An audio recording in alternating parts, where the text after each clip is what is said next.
Hello and welcome to another episode of Keep It Real with Dr. Pradeep Misal, where we discuss various medical specialties, and today it is pediatrics.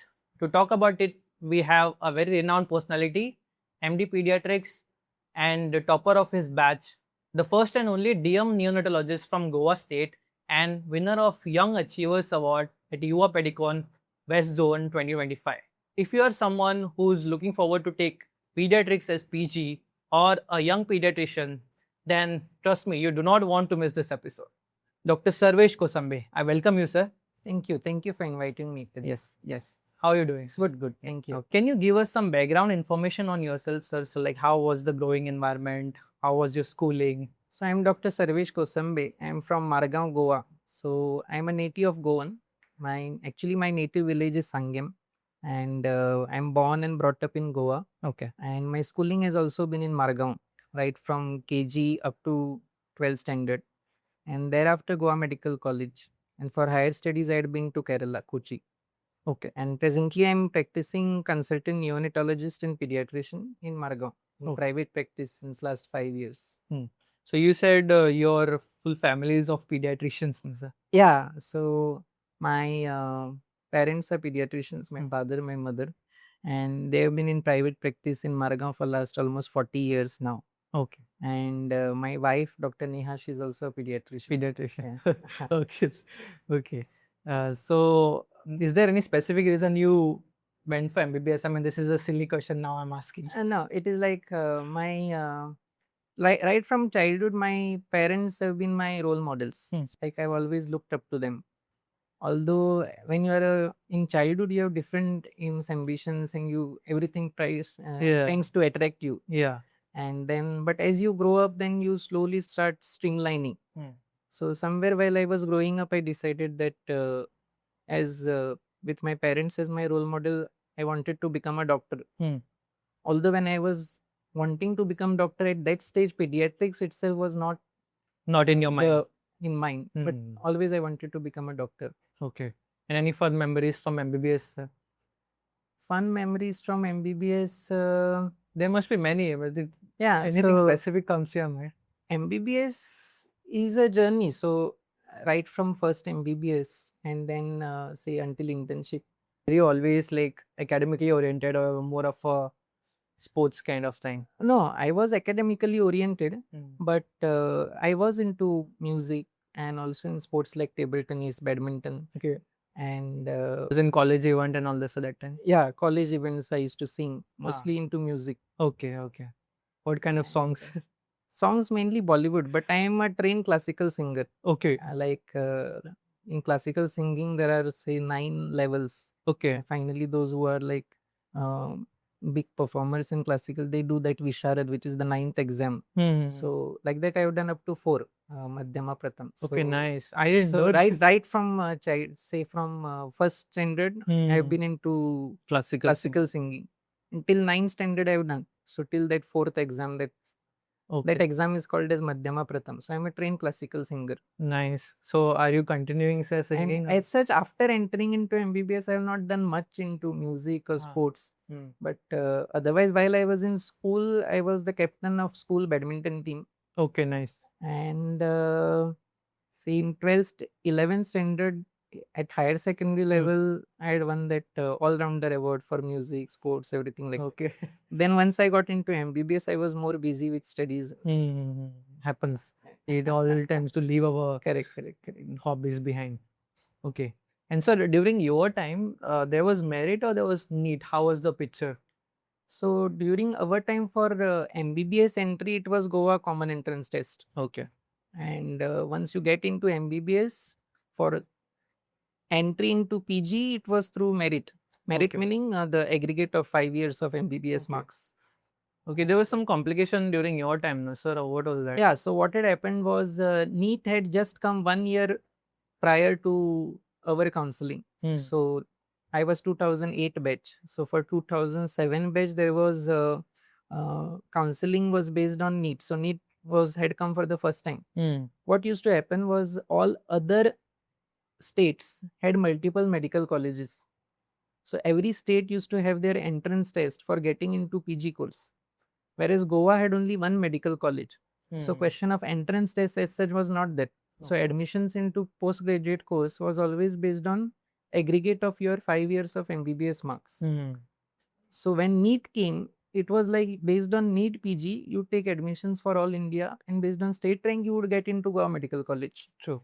So the batch senior to me, although they had prepared for 5 years of MBBS, last minute they had to answer NEET-PG to get admission. And so seniors of their batch got admissions through state rank. Okay. So many of this 2007 batch could not get admission into PG course. And that is when there were court cases and all happening. So for 2008 PG counseling, it was again based on your 5 years of aggregate marks. Only our time, along with our batch, the senior batch also did the counseling. That is not fair at all. So it was like double the number of already students the counseling for the competition- same number of seats. You must be very discouraged by the fact that all the pages were like. Yeah, so during so all this time, the thing was internship was mainly time to have fun. Like in Goa, that was the trend, like 5 years you study, then internship you have fun. Because on those 5 years of aggregate marks, you're going to get PG.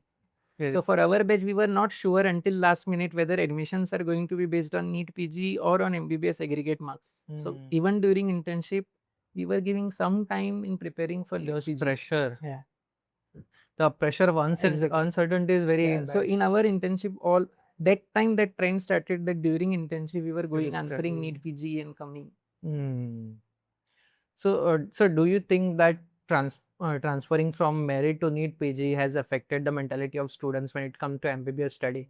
The mentality hasn't changed. It is just the process of getting admission to post-graduation has changed. And so definitely the students' methods of preparation for the exam is to change. Yeah. Like in our time, we knew right from when the first MBBS would start, all those marks are going to get counted in the end for aggregate.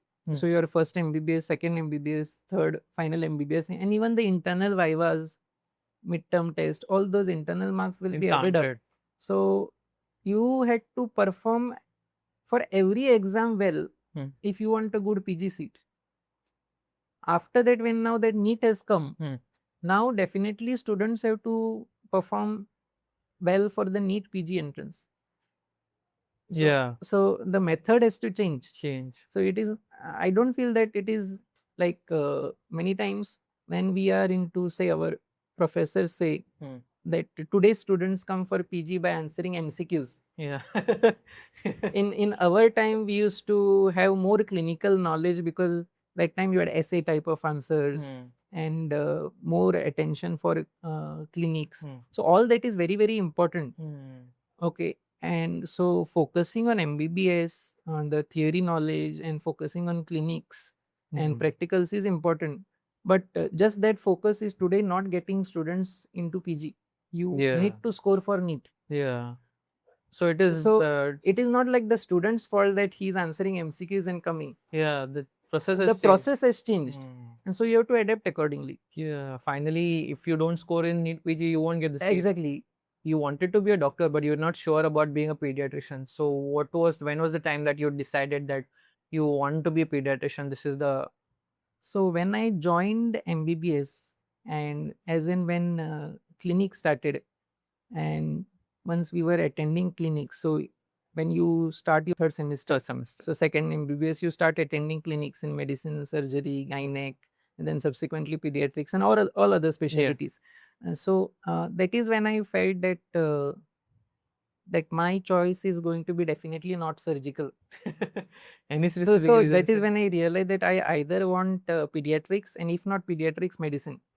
Like I used to be very interested in attending medicine clinics. The way that history is taken and then combining history examination, the way you approach the diagnosis. So that used to fascinate me. When you are a MBBS student, you see some senior residents taking clinics and you look up to them. So like that, I used to look up to so many medicine consultants. Or fascinated by that. Or good medicine consultants or senior residents. We used to take those clinics in a very nice way. So that is when I realized that I had more liking for medicine and then pediatrics. Okay, sir. And with the family background and with Yeah, it becomes parents more as of, role model, I always they must be realized that happy that pediatrics was the choice. you must be very happy Correct, that you chose correct. pediatrics. Whether any other choices you had considered during that time, sir, if not pediatrics? Yeah, so the second choice was medicine. Okay. So no other thing. No other choices. No, you wanted medicinal. Medicine or pediatrics. Okay. How to know if pediatrics matches your lifestyle in long term? Often people say that there are, you come across friends or family or people saying that I like kids, or somebody says no, I cannot bear with kids, I hate it. So that kind of attitude is there among people. So many times people feel that those who like kids should take pediatrics, but that is not how it goes, because here you are dealing with that child's wellness as well as illness, and you are not actually playing with the kid. So what is important is pediatrics is a emergency branch. That is one thing one needs to understand, that pediatrics is a emergency branch. So you can get calls anytime, night calls or even daytime, or you are tired say post duty, but still you can get a call. And so you need to have that mental stamina to keep working. Yeah. And when you are seeing a patient, it is not a physically taxing branch. Pediatrics is not a physically taxing branch, but mentally you have to be sound all the time to pick things up. Yeah. And second thing is, see, whenever any adult falls sick, he feels the sickness only physically. But when a child falls sick, that parent, grandparents, everybody is in a state of panic. And to handle that situation, that person needs to have a lot of patience. The doctor should be have a patient attitude, like patience, Patience and a is. calm, composed mind. Suppose you have already seen 50 patients and you are tired, still you need to have that same level of patience and still need to have that same calm, composed behavior. When you are telling the parent that the child is sick, half of their brain tends to stop working. They are not able to understand what you are telling. So you need to have that patience. So I would say whoever wants to take pediatrics as a field, one thing is that mental stamina is needed, and second thing, you should have a calm, composed attitude, like To person handle with that lot pain. of patience. That is very, very important. So the parents and the relatives of the child are always in hyper mode. Hyper when mode. They are sick. So you should be able to have that Have patience that patience to to calm them down. Okay. That is very important. So what is important is not like you Like- to like kids to take pediatrics. You Okay. need to have that attitude of patience and mental stamina. It's more of parent related field than the child itself. Exactly. Yeah. As you said that it is not always about liking the kids or playing with kids, but pediatrics is a one branch which is seen as cute but heavy when it comes to workload. So how heavy is that workload? And along that line, it would be nice if you just give us a day in your life as a pediatrics JR. Okay, so when you join junior residency in pediatrics, basically that day would be like you have postings in pediatrics. One is on the pediatric side and other is on the neonatal side. Okay, now neonatology posting in total pediatric junior residency is 3 years. So neonatology posting is mostly around 6 to 9 months. Okay, like in Goa Medical College in our time used to be 9 months or sometimes even 1 year. In fact, I had done almost 15 months. Okay. Because I joined the department 3 months earlier. Okay. Okay, so but in most of rest of the India, it is mostly between 6 to 9 months. Okay. So you will have your day as a JR in pediatric ward side and also in the PICU. If you speak of day as a JR in pediatric ward, so it usually begins with morning you have to report to the ward. Okay. What time to report depends upon the resident. Because before the consultant comes for ward rounds, before the senior resident comes for ward rounds, you have to finish all the work. So like in Goa Medical College, you have a 30-bedded ward. Okay, and suppose there are 2 residents working in that ward or 3 residents. So accordingly, those beds will be divided. And then you have to take rounds, see those patients, send whatever investigations required. And once your work is done, by then the senior resident comes for round and you present those rounds to senior resident, and then your consultant rounds are there. After that, whatever post rounds work is there, all that you have to finish. Yeah. And then evenings, usually you will have a PG class. Okay, or an evening OPD. There are half the days will be PG class, half the days will be evening OPDs. Okay. And this is a day which is a ward day. So you'll have alternate ward day and a OPD day. OPD day you have to come even earlier because you have to immediately finish those rounds and reach OPD by 9. Okay. OPD you cannot, the 9 has to be the 9 time. has to be the time. So once you reach OPD, that OPD can go on till 1:32. Then that day either you will be on duty or not on duty. So if you are on duty, then you come back to ward, and then there are already admissions happening in the ward, emergencies coming in, and then you don't realize only how the day passes. Yeah. Okay. Sure. And then just admissions keep coming. You have to shift some patient to ICU. Then you have to do ward discharges. And then you have to keep monitoring the ward throughout because new admissions are happening. Every day around 10, even 20 admissions can happen in peak seasons. Okay. And then even in the night, OPDs will come. Those are not OPDs. Those are for the parent. Those are emergencies. Yeah. So even at night when the child has fever, so they'll be running into the casualty even at night. So throughout night you can get patients coming in, and then next day will be your ward day again. Okay. So it is like you have, at least in my time in Goa Medical College, we had 2 units, Unit 1, Unit 2. So Unit 1 was Monday, Wednesday, Friday were duty days. The other days are ward days, and vice versa for Unit 2. Yeah. So it is like you go on Monday, you do immediately rounds, go to OPD, finish OPD, come to ward, then settle all admissions. Then throughout the day, new admissions are coming in, and then next day you present for rounds. Yeah. And then that evening, 6 o'clock, 7 o'clock, your day ends. Then again next day, if you are not on duty, it is okay, or you'll be on duty the next day also. So that is how a ward day, ward posting goes in pediatrics. Pediatrics. Okay.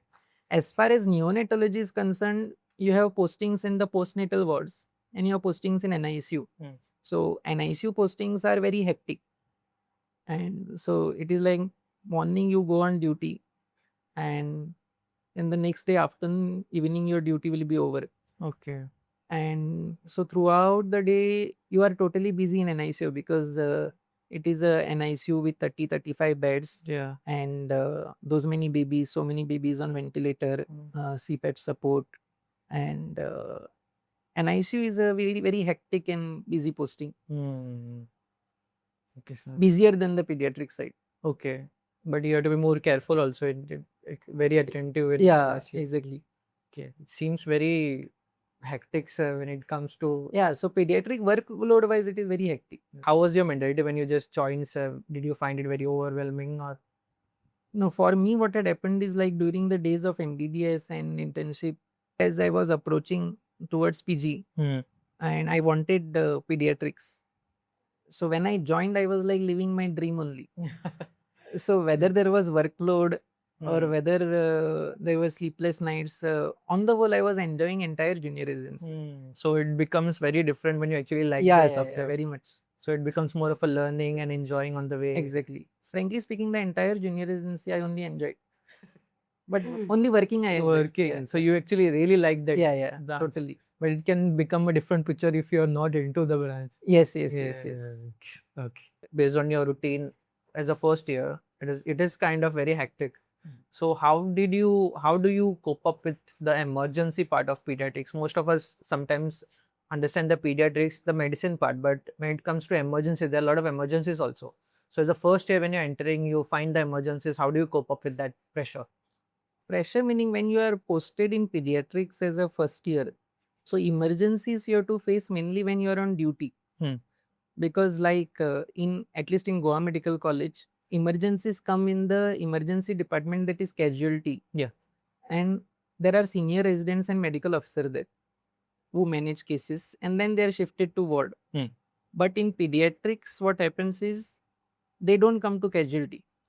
They are directly sent to the duty ward. Okay. And on like alternate days, duty ward itself is a pediatric casualty.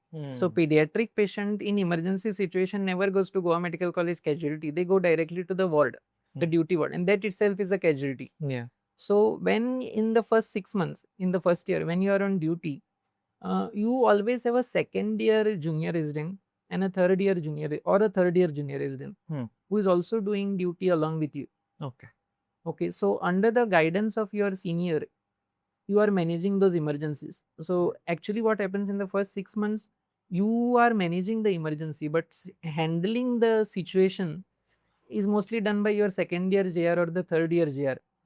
And through that, as you time passes on, so you gain experience. So over 6 months, you start understanding how to handle the situation, like the patient, at the same time parents. Because in pediatric emergency, what is very important is while you are managing the child, a constant communication to the parents is very important. Like it cannot be like you are handling an emergency for last 1 hour, 2 hour, and nobody has gone and spoken to the parent. Okay. They will be very So one doctor is handling the patient. Some junior doctor, at least intern, should go and speak at least something to the parents. Yeah. And that should happen all the time. Like once you see the patient, you give them an update. Communication. After some time, say half an hour, 1 hour, you give update again. Yeah. Whether you are shifting to ward, you are shifting to ICU condition. So that constant update becomes very important. Especially important in pediatrics. Exactly. Communication to parents. Communication to parents very important. And the first year that important in all fields of medicine, but pediatrics becomes very important. And the emergencies as such doesn't fall on you specifically directly. You have seniors to. Yeah. So emergency, you are managing the patient, but under your seniors' guidance. And by the time you are 6 months into the department, you start handling it on your own. This question I had asked about the emergencies because I was asked by a student only who had joined freshly pediatrics, but he was finding the cope up with emergencies very difficult. So that is exactly why I asked you the question. Cope up with emergency is difficult because as far as I know, during my residency, 7 students joined. In our time, there used to be 7 seats, 3 MD and 4 DCH. Okay. Now everything has been converted into MDs and DCH seats are no longer there. So in our time, 3 MDs would join, 4 DCH would join. So you have 2 units in the ward side. Then you have NICU postnatal. So some would be posted pediatric side. Some would be posted on your neonatal side. And then it also depends upon kind of seniors you have.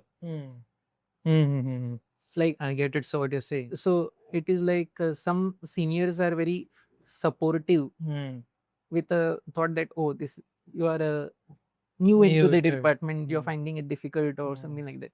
The same way on the neonatal side, it is very hectic and more intense environment. Like I don't know, but it used to be like that. That during internship, suppose one intern wants to exchange duty with another intern. Nobody wanted to exchange NICU internship duty. Because the environment was that hectic and that intense emotionally. So because of that, when a JR also joins an ICU posting, sometimes it is very burning out for that individual. But that depends upon individual to individual. So you are saying sometimes the senior also plays a role in guiding the if the JR is finding it a bit difficult to cope up. Yes. You have Like, to help. I feel some of my seniors were very, very good. Okay. Some of there's always difficult. Some of my seniors were very good. Okay. So that plays a very important role. Very important. Because you are very new to because definitely see in MBBS you have like lecture series and you are taught. You have definite timetable, no? You have lectures, you have practicals, you have clinics. And those lectures, those clinics, those practicals assigned to certain professors to teach you. And it goes in a systematic fashion.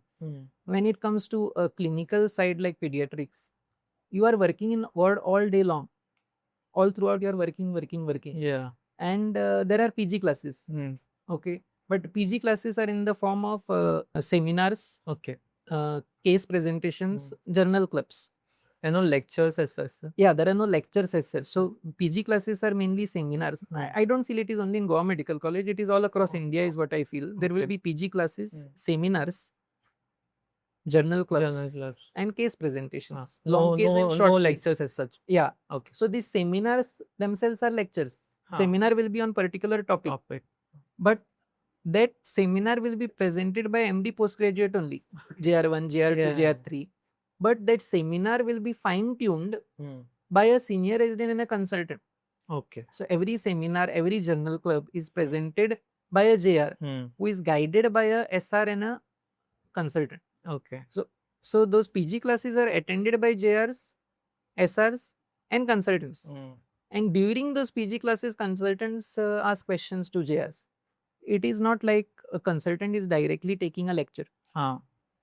That type of a framework is not there. But during ward rounds, so basically during a PG course, it is like you have to decide from where you will acquire knowledge. Whether you will acquire knowledge directly from the patient, from books, from rounds with senior resident, or from rounds from consultant, or during PG classes. But one of the main teachers in pediatrics, I feel, becomes your immediate senior JR. If your immediate senior JRs are good, you tend to learn a lot. Okay. Similarly, if you are a good teacher as a JR2 or JR3, your immediate JRs also tend to learn well. That is also very important. Okay. So that becomes a teamwork sort of. Yeah.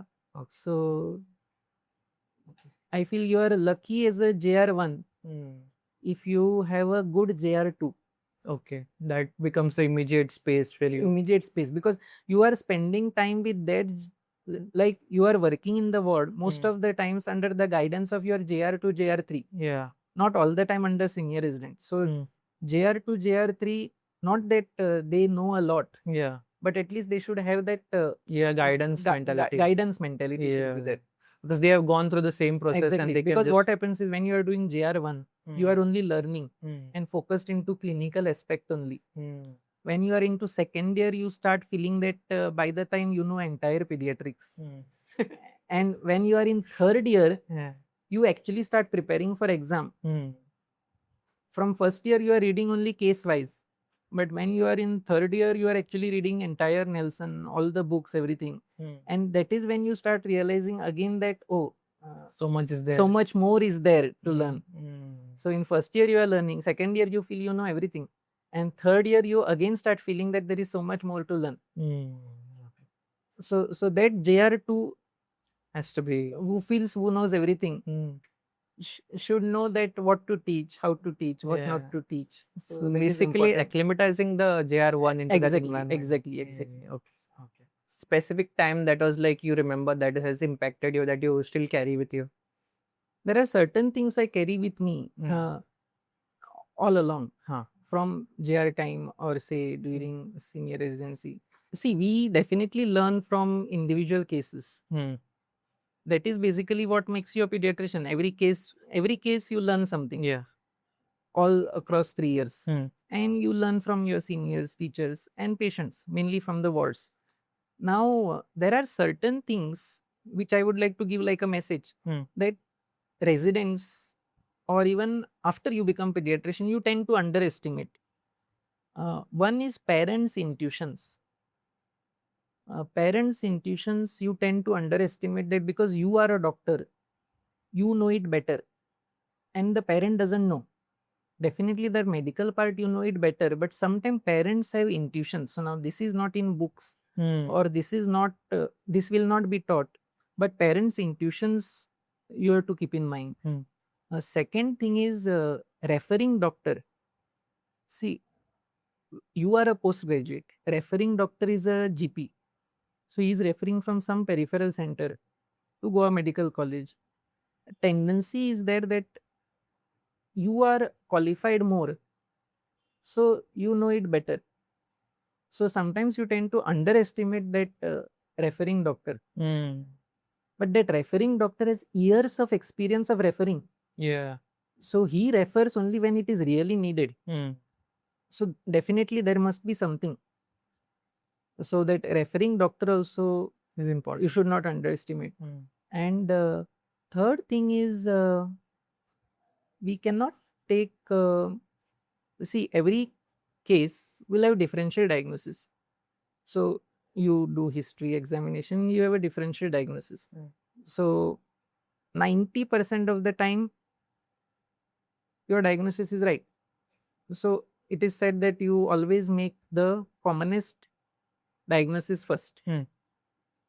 But what is important is you always keep at back of your mind the lethal diagnosis, the dangerous ones, because that commonest diagnosis you will make and you will treat, but that lethal diagnosis can make the patient worsen very immediately. So what is important is, one is not underestimating parent intuitions, not underestimating The referring doctor, and keeping making the common diagnosis, but keeping in mind the dangerous ones, which are rare, but you have to have it at the back of your mind always. Yeah. And along the same line, any skills that are non-negotiable that you have to have after completing your GRship? After completing GRship, basic skill in pediatrics is one is history taking, thorough clinical examination, and you should have approach. We used to call it SOAPE, SOAPE. Okay. So that approach should be there. S stands for subjective. So subjective is what the patient tells. O is objective. Objective is what you derive from the patient based on your history and examination. And A is the assessment. So based on your this subjective, objective history examination, you have to make an assessment, and then you should have a plan. It should not be like history, examination, and treatment. These two things in between is important. One is assessment. So what is your assessment based on your history and exam? Assessment is very important, because you will always see whoever writes notes, there is history, there is examination, then advice. Yeah. But this assessment is very important. So assessment, and then you should have a plan, and then E is for evaluation. So this kind of approach should always be there. This is one thing, and other thing is you should be good at procedures in emergency. Okay. So like Because examples. like say intubation or urgent IV cannulation. These are the main things you need in emergency. One thing you need is intubation and IV cannulation. So these are main emergency procedures. You may have that theoretical knowledge of handling an emergency. You may be very good clinically to make a diagnosis. But in times of emergency, the procedural skills Important. play major role. Otherwise, you'll have to rely on somebody. Yeah. Plus that mind has to work fast. Yeah, and so that is why staying in touch with these procedures is very important. Okay. As years pass on, juniors do the work. Yeah. So you lose touch with the clinical skills. Like when in surgical field, what happened, that surgeon keeps doing surgeries till the end. Yeah. So he is holding on to the skill. In medical field, things like inserting a IV kit line or doing a incubation, and the junior residents do. Very rarely senior residents do. So as you go seniority wise in medical field, definitely your experience increases, your knowledge increases, your maybe diagnosis, everything will improve with time. But your procedure skills will keep fading off if you don't practice it daily. Okay. Okay, so these are So I remember in Kerala, even my professor in DM guide, it later on become even dean. Even as a dean, once a week or twice a week, he would come to NICU. Not just for rounds. He will put one cannula, and if he realizes some emergency intubation is done, he will do and go. Just not to lose the touch. So that is very, very important. Yeah. So you have to keep practicing. Keep practicing. Okay. Okay, sir. Sometimes we associate pediatrics with females having a better that maternal instincts and all. So, what are your thoughts on male doctors as pediatricians? Male doctors, this I have not come across as such that females have more inclination towards pediatrics. Like, I feel. I mean, you yourself are very. Yeah, I have not come across this question any time so far. Yeah. Like, we have come across, like, Department of Dermatology will have mainly females. But pediatrics has never been like that. Like, pediatrics has always had a mix, like both. Even the MBBS seats, when you see, like in our times at least, it used to be like maybe say 35% used to be boys and majority used to be girls. Yeah. But as far as I have seen, like my batch or the batch senior to me or junior to me, 7 students used to join now. So like in our batch, in fact, there were 4 boys joining and 3 girls. Okay. My senior batch also, it was like 3 boys, 4 girls. So it was all. It was never like. So pediatrics doesn't like have you that. see orthopedics, you will see mainly boys only. Very rarely you will see girls. Yeah. Similarly, skin you will see mainly girls. Very rare. So pediatrics has actually never been like. It doesn't have that kind of. No, it doesn't have that kind of a thing. Okay. What are some of the career prospects when you are passed from your MD pediatrics? So what can be done? What are the options available? After you have passed MD pediatrics, say based on the place where finally you decide to settle or work, pediatrics can be an end specialty also. So one is after, like at least in when I was a PG, pediatrics was end specialty. Yes, At sir. least I in was Goa, pediatrics was end specialty. Yeah. Medicine was not end specialty, surgery was not end specialty, but in those days pediatrics was end specialty. And like gynec, orthopedic, these are like end specialties. And now pediatrics trend is going into doing further fellowships and super specialization. So one career prospect is after MD pediatrics, you start working. Second thing is you start studying further. So as far as career prospects immediately after MD pediatrics is concerned, is basically either you can join a medical college, a government medical college or a private medical college. So once you finish MD pediatrics, you will have to do a senior residency. Yeah. Which you can do for 3 years. So for, I think present rules are after MD you should do at least for, I'm not very sure, but I think you should do at least for 1 year. But if you are doing DNB, I think you should do for 3 years. And then you can get a assistant professor or a lecturer post in a medical college, government or private. So that is one aspect of option you have. Other option is government district hospitals where you can be employed. Next is joining corporate hospitals as a consultant. So you can be visiting multiple hospitals, or you can be like a full timer in a one single hospital. And the third thing is establishing a private practice, like your own clinic and your own setup.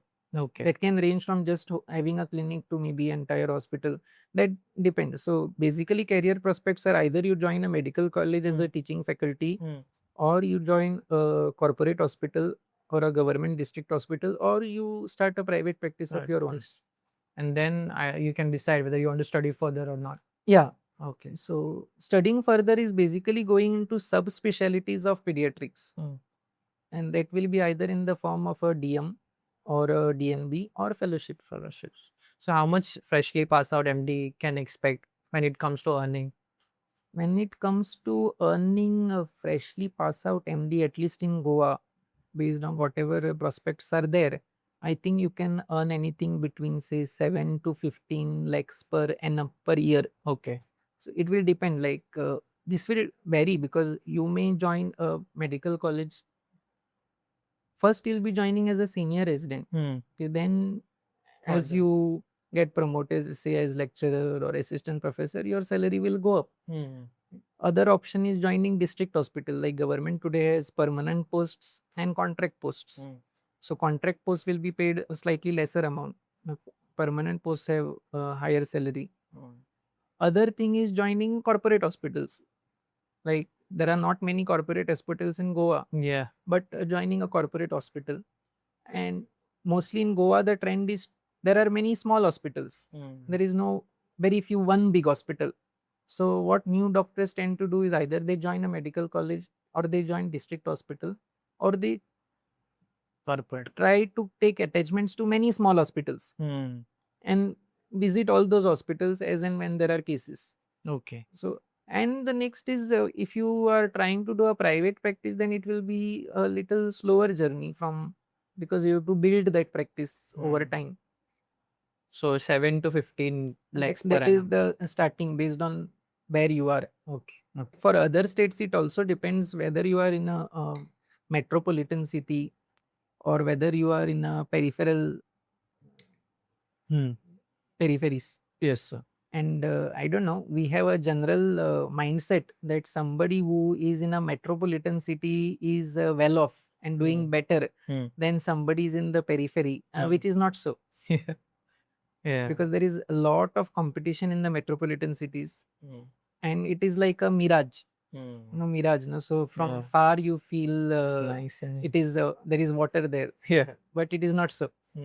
And in peripheries, that is why, because as I go as faculties to multiple conferences or workshops, so I get to discuss with many. So many of the super specialists who come as faculty, they are in peripheries of Karnataka or Maharashtra. So I wonder why they are in periphery. They could have been in metropolitan. So when you talk to them, you realize that they have better prospects in peripheries than in metropolitan cities. Okay, sir. Okay. So it is not always the case. And did you think Finally, you have to balance yes everything. And did you think of going abroad anytime, sir, or what are the processes if you want to go abroad? Processes as such, when I finished my pediatrics, so while I was doing pediatrics, no, I had developed a lot of interest in neonatology. So because what had happened was my usually your junior residency starts, the post of a junior resident starts from 30th June in our time. So I joined pediatrics in 2014. No? So the date of joining is actually 30th June.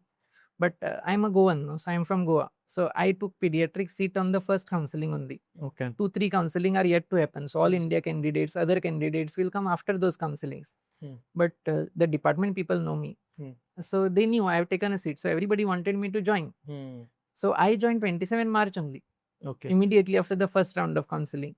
So actually before the salary started and before the post started, I had already worked in department for 3 months. From end of March till that 30th June. So that posting was in the ward side. And then when actual posting started, they felt that NICU posting is taxing. So since I've already worked on ward side, so they put me on the NICU side there. And then what would happen? Usually it would be posted on the postnatal side. And then when you go to NICU, NNU4, NNU3, so as the level of care increases, NNU2, then NNU1, NICU. So usually after 2 months, they would send the JR back to ward, or after 3 months. But in my situation, what happened was from NNU postnatal wards, I went to NNU4 to NNU3 to directly NICU posting, and I remained on NICU side for about 7 months. And after 7 months, I was brought back to ward side. So while I was doing that, I attended some neonatology workshops on non-invasive ventilation, which happened in Goa that time, faculties coming from outside. So my beginning of pediatrics was lot into NICU. And so that is when I developed extra interest in NICU. So when I passed, coming to this your abroad studies, and I passed out MD Pediatrics, I had already decided that I want to do some extra specialization in neonatology. Like DM was never on mind. Some extra specialization I wanted to do. So in neonatology, you have fellowships by National Neonatology Forum. You have fellowship by Indian Academy of Pediatrics, and some deemed universities also giving fellowship. And you have fellowships abroad also. So that time what I had come across was in UK, NHS was giving a 2-year clinical fellowship in neonatology for MD or DNB from India. And it was such that you get to work 2 years fellowship in Wales. And there were many centers, one in Wales, one in UK, like that. And 2 years of clinical fellowship. They give you visa for 2 years. You have to return back. And their general medical council registration for NHS, everything they take care of. So I had actually applied for that. And I had finished MD end of June in 2017. And I had tried applying for IAP fellowships, and all were starting in January. So 6 months were there. NNF fellowships would start in end of September, October. Okay. So I had applied for NNF fellowship also. And I had applied for this. And in that year, NEET super specialty was happening for the first time. Previously, NEET-PG had come, but NEET super specialty hadn't come. So every state used to have their super specialty exam. You had to go to that state answer. So in that year, when I was answering MD, NEET super specialty was being held for the first time. And so it was for the first time that you were going to get into super specialty seats all across India just by one exam. And this NEET super specialty exam was so I was preparing for MD. We had 1 month break for preparing for MD. So I was at home preparing for MD. And actually my dad came across this advertisement of NEET super specialty. So he said, if you are interested, you can answer, because you are anyways preparing for MD pediatrics. So I was like, that is NEET-SS. Preparation is a separate entity. You have to take a break. You have to answer it properly, prepares differently for that, and then you try for that. And then it is another 3 years of studying. So he was like, just for the sake of answering, you can answer. My parents were just, the sake of answering, you can answer. This was during when you were preparing for your MD exam. MD exam. Final exam. So exam is coming in 1 month. And then theory was there. There was a 2 weeks gap between theory and practical. And 5 days before practical was the NEET-SS exam. Okay. And so I had got a center in Pune. So in between theory and practicals, I went to Pune. I answered that NEET-SS and I came back. And I did my MD practicals also. So that NEET-SS which I went to answer, it was like just for the sake of answering. So I had like decided I am not going to take another year break, prepare for NEET-SS, because anyways pediatrics was like any specialty, and I just wanted some extra specialization in neonatology. So for me, that time fellowship was good enough. Yeah. And I was not expecting much from this NEET-SS result also. So, and then I got call from this Kochi Institute, that Malankara Orthodox Syrian Church Medical College, that they are taking me for the NNF fellowship. So I had answered that you need to give an application. So once I received that call, whether I want to join, so we went to Kerala and made all the admission process, everything for that NNF fellowship, and I came back. And another 4 days I joined fellowship. So I passed MD in on June, and September end I joined fellowship in neonatology under National Neonatology Forum in Kochi. Okay. That it was actually little outskirts of Kochi called Kolancheri. Okay, so they were running DM program also. And while I was doing fellowship, and that time these DM results were getting delayed, because say Andhra Pradesh going in court, Tamil Nadu going in court, Jammu Kashmir going in court. So the results were getting delayed, and finally all those cases were settled and the results came out. So now this NEET-PG that and NEET-SS, this 50th percentile thing has been taken off and things like that. So that time 50th percentile was cut off. So you had to score more than 50th percentile to be eligible for counseling. And I had scored more than 50th percentile. Okay, in DM. Okay, yeah. So in the SS exam. So then I realized I can do counseling. Since I was already started my fellowship in that college. So in counseling also I put that college first. Okay. And I got the seat also. Okay. And then I received call from NHS for interview. So then it was like I had fellowship, I was getting DM, and then that call had come. So then that UK thing remained. So that I said I've already got DM here. So I didn't go for that. And that is how DM started. So as such, pediatrics was always on mind. While doing pediatrics, neonatology I always wanted, but this DM just happened in the course. Okay. So how much difference was there between your fellowship and the DM when you started? What was the No, actually the thing was fellowship after post MD is 1 year and DM is 3 years course. So when I joined DM, so the course was actually changed into DM, but I had already paid the fellowship fees and fellowship program had started. So you have a logbook and everything to be maintained. So that time my professor said, now you are DM. So you do DM only, why fellowship also? That is okay. So now you'll get a salary and everything as a senior resident in neonatology, and the DM course started. And thereafter, when it was just 1 month to go, for the end of 1 year, no, end of 1 year in fellowship? Yeah, in so my professor said, anyways, you had enrolled for fellowship, you paid fees. Exam is there after 1 month. Just for practice, why don't you answer? Yeah.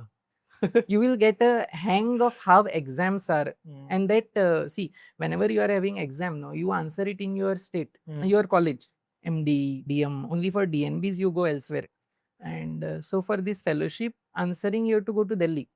Okay. Okay, so fellowship theory is this NNF, so IAP, I'm not sure how the things are IAP fellowship, but this NNF fellowship is in Delhi, wherein theory exam, OSCE and MCQ test, everything is held in Maulana Azad Medical College. And practicals are held in MEMC, Safdarjung Hospital, that is this Vardhan Mahavir, and in Lady Hardinge. So 3 centers are there. One of the centers you get. So he said you will get a hang of how things are in Delhi, how those colleges are, and fellows from all over the country are going to come to answer in Delhi only. So you will get a different experience how exams are held. So it will help you prepare further for DM. So for just that sake, he had sent me. And so that is how I happened to go for answering that fellowship exam. So my theory was in Maulana Azad. The theory, long questions, and then MCQs and OSCE. And then there was 2 days break. And then practicals were in Safdarjung Hospital. And so I answered that and came. So 1 month I prepared well, read as much as possible. And you topped that exam. Yeah, so theory went well. Practicals went actually very well. Okay, like I was myself happy with my performance. Yeah. Okay, but frankly speaking, what had happened is I had just gone to take a feel of exam. I had not gone with intent. Like when I was answering MD, I was actually studying very hard. Okay, and we forgot to tell that you topped MD exam also. Yeah. So when I was preparing for MD, I was actually studying and going for that exam with that exam pressure. Even when I answered DM or say MBBS, you are always going to exam. It is not like toppers don't go to exam with pressure. Everybody has exam pressure. Okay, but this fellowship exam which I went in Delhi, I had just gone to see how the exams are held. Because neither I had any expectations from me. My parents also didn't have any expectation. My professors and colleagues also didn't have any expectation from me. Everybody knew I have just gone to Delhi. Everybody is waiting when I come back and start duties again. And turned out all things went well. So I was very happy with the way I performed in practicals there. And then result came saying that I have topped it. It is national level exam. So result came that I have topped at all India level.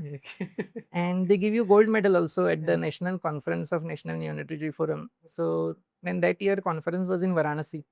And so then I received gold medal for that exam. Nice, congratulations. All India. So I always compare, like, see, when we win this 2011 World Cup now, MS Dhoni, everybody was waiting. Everybody was expecting India to win that World Cup. But when you went for 1983 World Cup, nobody was expecting India to win. They were only expecting them to come back. Only they were waiting at what stage they will come back. So similarly, I had gone for this exam totally casual.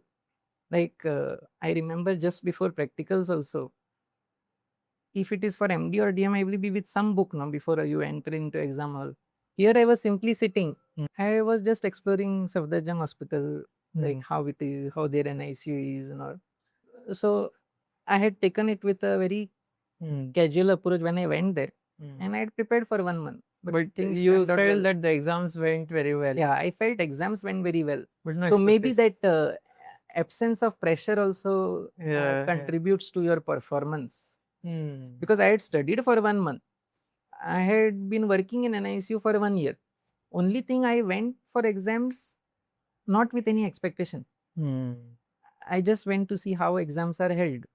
And those theory exams are MCQ or the like Theory written, exams, it is you have two papers. One is long answers, long short answers, and second paper is MCQs, Okay. and then you have OSCEs. Hmm. So even fellowships you have to write. It's not MCQ. Yeah. Fellowship, at least NNF, you have one is a proper long paper. Like you have, I think, two questions. Like question 1 AB, question 2 AB, like the total 20 question, all long answers. Mhm. And for practicals, you have you have 100 MCQ questions, Yeah. and you have some 15 or 20 OSCEs. Mhm. Okay. And practicals again same way, one long case, Hmm. two short cases, and Okay. stable vivas. Yeah. Like So what other fellowships are there, sir? as far as fellowships are concerned, in pediatrics, you will have fellowships for all subspecialties. Like for neonatology, you have fellowship by NNF, Hmm. IAP, Hmm. and some deemed universities. So similarly, you have fellowship in other specialties like say pediatric neurology, pediatric nephrology, pediatric cardiology. So there is one is fellowship of the national boards. Hmm. We used to call it FNB, but now what has happened is many of these FNBs they are converting into DNB, and other is fellowships by IAP. So IAP has fellowships like fellowship in developmental pediatrics, fellowship in pediatric neurology, fellowship in pediatric nephrology, and sometimes like we have our National Neonatology Forum, which has its own fellowship. Like that, maybe these subspecialties which are there, they will have their separate associations, Okay. which also run fellowship programs. Hmm. So there are a lot of fellowships when it comes to Yeah, pediatrics. but way of approaching into every fellowship is different because Okay. these fellowships are conducted by these associations like IAP, NNF. Hmm. So how that happens is that NNF has to give an accreditation to that hospital to run a fellowship program. Okay. Then you have to fill the form also, NNF form. But so you need to figure out which all hospitals in India are running fellowship program, and then you have to approach that hospital, Hmm. and that hospital is to take you up, and then you answer. So it is not like you answer some fellowship exam and then you enter. So different fellowships will be different ways. So NNF, this is how it goes on. So I don't know exactly how students are enrolled into IEP fellowship. Okay. After pediatrics as such, I'm not sure how this going abroad thing works out. But today, even for NNF fellows, this National Neonatology Forum has a tie-up with Oxford University in UK. They have tie-up with some universities in Canada also. And post these fellowships, you can try fellowships in these countries also. Okay. But would you say that these fellowships are compulsory for MD pediatrics? I would say it is not mandatory. Hmm. What is important is having liking for that field. Hmm. That is very, very important. Nowadays, our tendency is to do things based on a scope, which is also practically right. Hmm. But see, for example, you have fellowship in neonatology. Neonatology is a very hectic branch, so you should have a liking for it, not just because there is scope you do fellowship in neonatology. Similarly, there is fellowship in developmental pediatrics, which is also very emotionally taxing branch. So you should have that liking and aptitude for that field. Sometimes you like pediatrics so much because you get to do the general pediatrics itself is so interesting, Yeah. and you take up that pediatric bank because you like it, and you may like, at least as far as I am concerned, I like pediatrics. But while doing that pediatrics, maybe you will not like, you want to become a doctor, but doesn't mean you will like every field of medical. Like There will be particular specialty you will be focusing on. so you will like some specialties more than the other, because whichever specialty you take, you have to, you practice it your entire life. So you should have that passion and that liking for that field. So suppose your main passion is general pediatrics, I don't think just for the scope of that subspecialty you should take it up. Okay. But if you have a liking in that field, then definitely you should try for fellowship or DM in that field. So as you had said previously that MD Pediatrics was considered as end branch. So does that hold now also? Is it like practical or? It still holds, but it depends upon your place of work.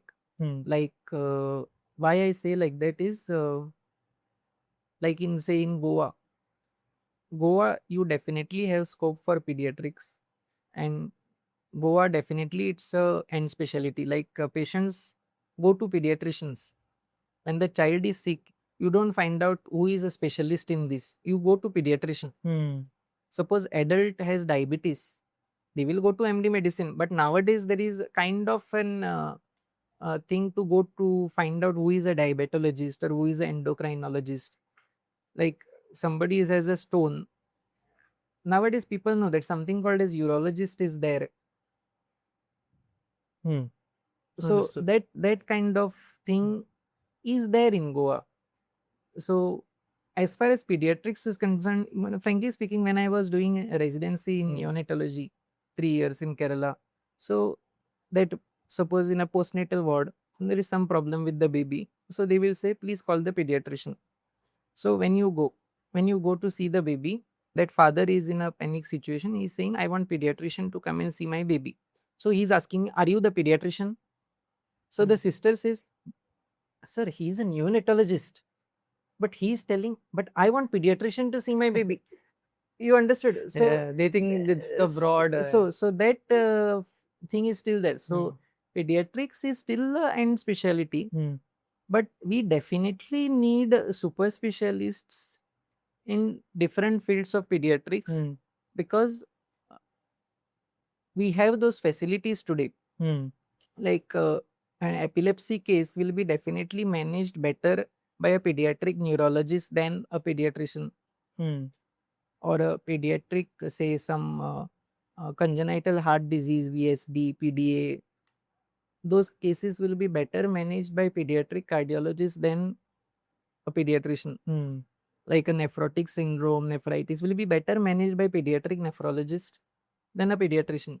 But that doesn't mean pediatrics doesn't have a scope. Pediatrics is still a end specialty. Because that pediatric neurologist, pediatric nephrologist cannot cater to entire pediatrics. Yes. So pediatricians are still needed. Okay. So not that every pediatrician should go for a super specialty. Okay. Sir. Like I came across when I was in Hubli for Adgon as instructor. So they were telling me situation in some of the Karnataka medical colleges that after general surgery, everybody wants to take up a super specialization. Like we know that today number one seat goes for I think urology, then patients want oncosurgery, plastic surgery, and even things like neurosurgery, cardiac surgery seats tend to remain unfilled, vacant, because people want that. And now what has happened is you don't get seat which you want, you take a drop and prepare again. You don't compromise on taking other specialty surgery seats. So certain super specialty surgery seats remain vacant. Certain have so much demand that they are getting filled. But somebody has to remain a general surgeon to take up senior residency in that medical college and then become lecturer and assistant professor. Because we are having only one medical college, but states like Karnataka are having so many medical colleges. So there is a situation in medical colleges where they are waiting for somebody not to choose a super specialty after general surgery. So somebody stays in medical college to teach because you need teaching faculty. So that situation is also arising. Okay. So you need general surgeons now. Everything cannot be done by a super specialist surgeon. Yeah. So pediatrics has its own perks. Yeah, but pediatrics definitely is still an end specialty. Okay. Because you, like in Goa, every super specialty will not have a scope. You don't have that patient load. Like say SGPGI Lucknow is the only center running pediatric gastroenterology. Okay. Or say there are very few centers running pediatric hepatology. Now they deal with cases like biliary atresia, ulcerative colitis in pediatrics. Now these cases will be very few in every state. Goa maybe hardly in few years you will find one case. So a pediatric gastroenterologist cannot come to Goa and settle. Yeah. He has to settle in some metropolitan city where that load will come.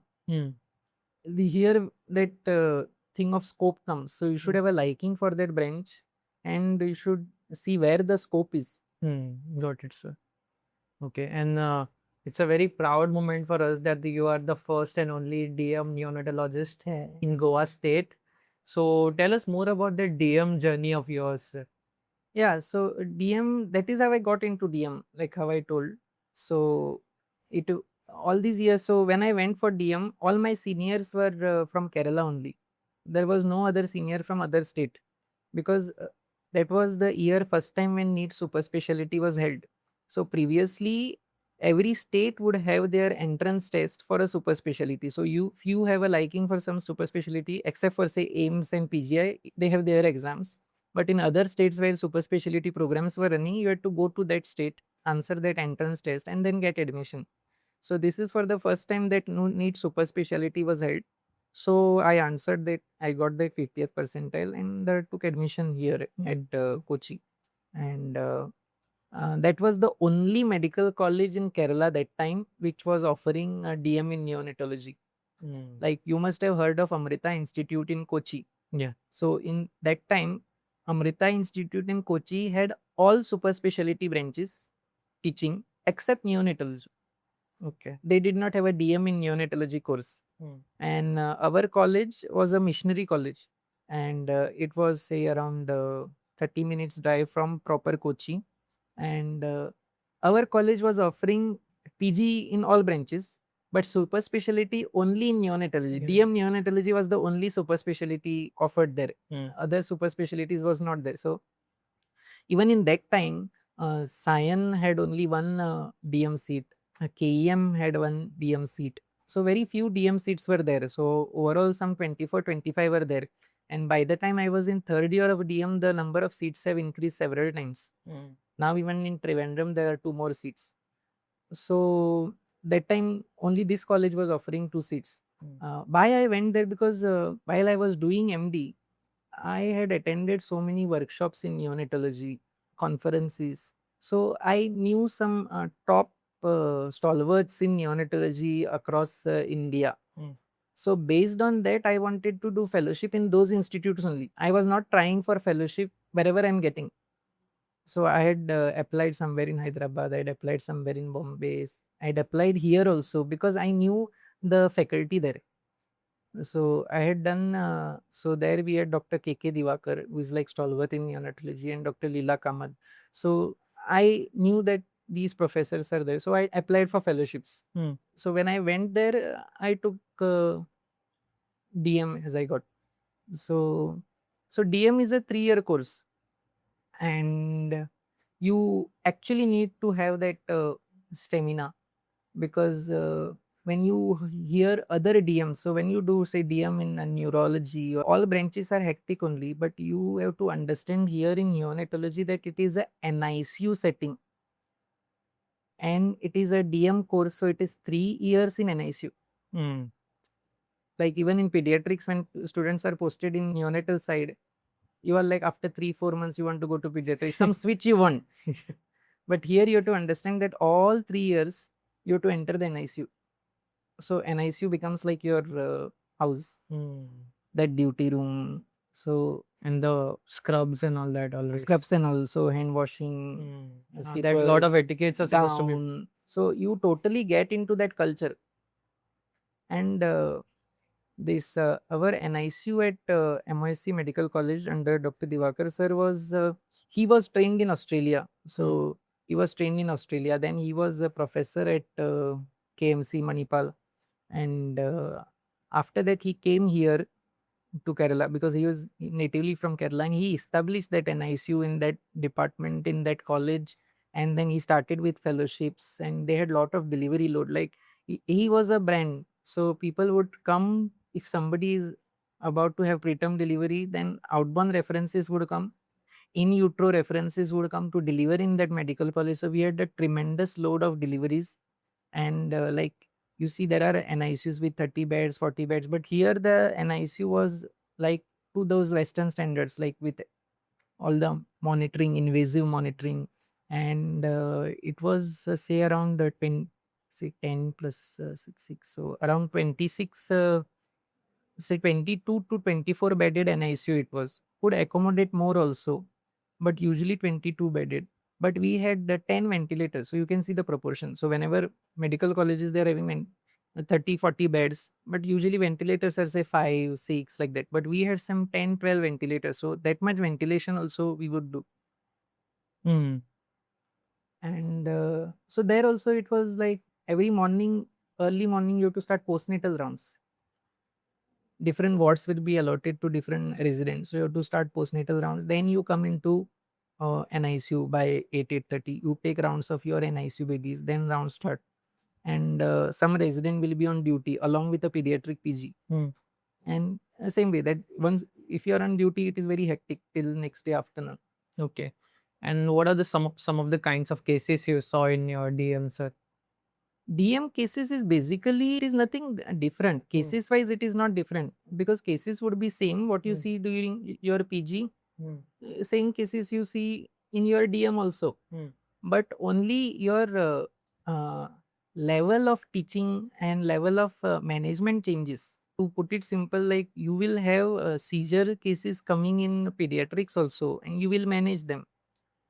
But somebody is doing a DM in pediatric neurology course will be managing those cases at a different level, and the learning and teaching will be at a different level. It's more detailed. Yeah, so here also you will have prematurity, birth asphyxia, sepsis, jaundice, hypoglycemia, PPHN, and other aspects, other problems of prematurity, RDS, NEC. So cases would be same, but the management would be at a different level. Okay. Okay. Like I would put it like, when you are a PG, you know to put baby on ventilator. But when you are doing a super specialization in neonatology, while you are intubating, you are not thinking what you will do at intubation. You are actually thinking how you are going to get this baby off the ventilator. You understood? Yeah. Approach changes. As a pediatric PG, you know baby becoming sick, you know to put it on ventilator. But as a DM PG, your approach is, this baby is becoming sick. How that time only approach is, how I will put it on ventilator and take it off. So thought process is different. Language barrier, yes. So Malayalam is a very difficult language to learn, and only good part was we were into NICU. So some basic Malayalam we had learned, like is the baby taking feed, passing urine, passing motion, baby has jaundice, to be kept under phototherapy. These few things in Malayalam we had learned, because that is every day we had to ask for postnatal rounds. Once we are in NICU, neither we know Malayalam, neither babies know Malayalam. And in Kerala, most sisters and doctors would speak to us in English. When I joined, main barrier problem was I was the only PG who was a non-Malayali. All pediatric PGs were Malayali, and seniors were all from Malayali. So everybody was a Keralite. It was for a long time I had not heard Konkani only. It is very disturbing.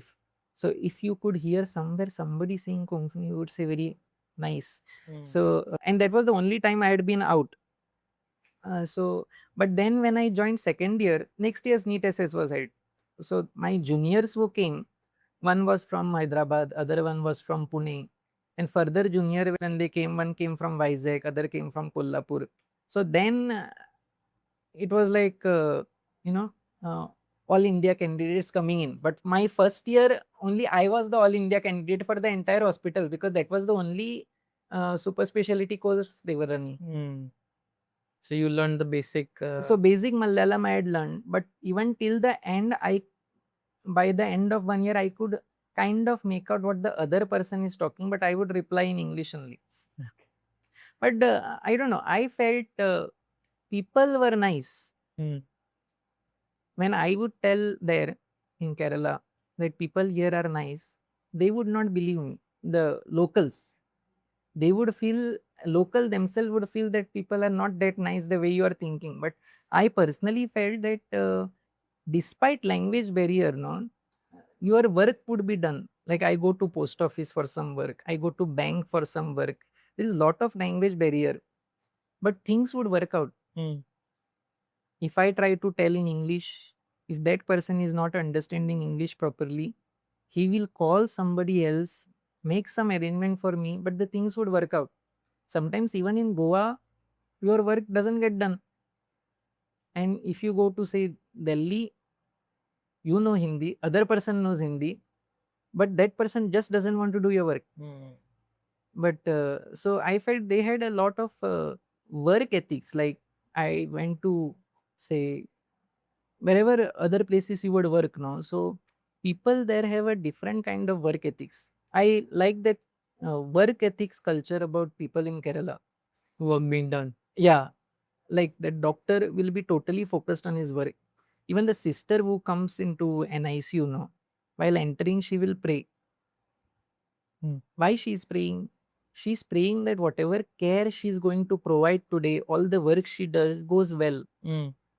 And they will be after the residents. Doctor, this baby, this is not yet done. Please come. So that kind of ownership is there in every professional. And I saw it everywhere. Okay.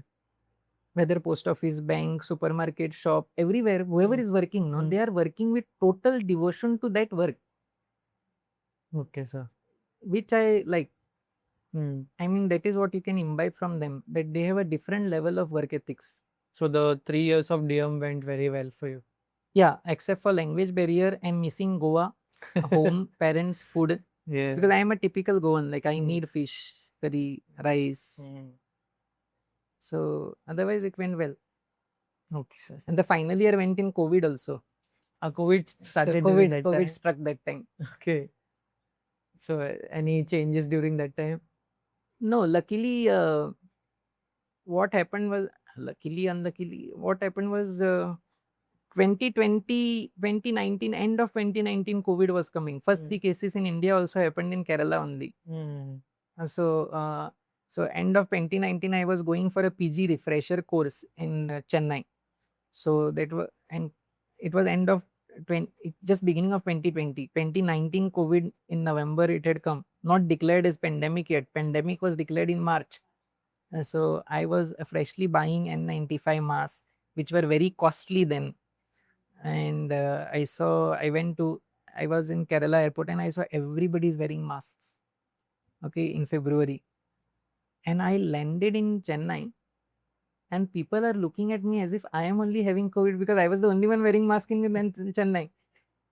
And so I did that PG refresher course, came back, and then COVID struck. So actually my DM exam, practicals and everything was totally a different experience because the examiners could not come, externals. So it was online. So cases were being shown on video from Chennai NICU, from ICH, and from another medical college in Chennai. So they were showing me baby on video in Chennai, on ventilator, on high frequency, and then taking Viva from there. Then here we have something called as ward NICU round. So they just take you around NICU, and whatever you see in the NICU, they ask questions on that. Suppose even an infusion pump is there, syringe pump is there, they will question you on that. So that was also 2 cameras, one to show me, one to show NICU to those examiners. So it was a different experience. So that is how we did that. Okay. And that exam, my DM exam also went very well. Like my professor and all was very happy and started morning at 8 o'clock and got over at 5 p.m. in the evening. And I was the alone student. Okay. Only candidate, 2 internal examiners, 2 external examiners. An exam that started at 8 o'clock in the morning ended at 5 p.m. in the evening. in between there are no breaks. Break is only for your lunch. So that much stuff was there to be asked, sir. Yeah, that was tough to be asked. And That the much written stuff part to and all answer. No, everything. this is only about practical. Okay. Theory was 4 days. Okay. Like any other theory exam. Morning 3 hours, 3 hours, 3 hours, 4 days. And then this is how practical started. It started in the morning at 8 o'clock and went on till 5 in the evening. Just for one. Just one candidate, and they're just questioning.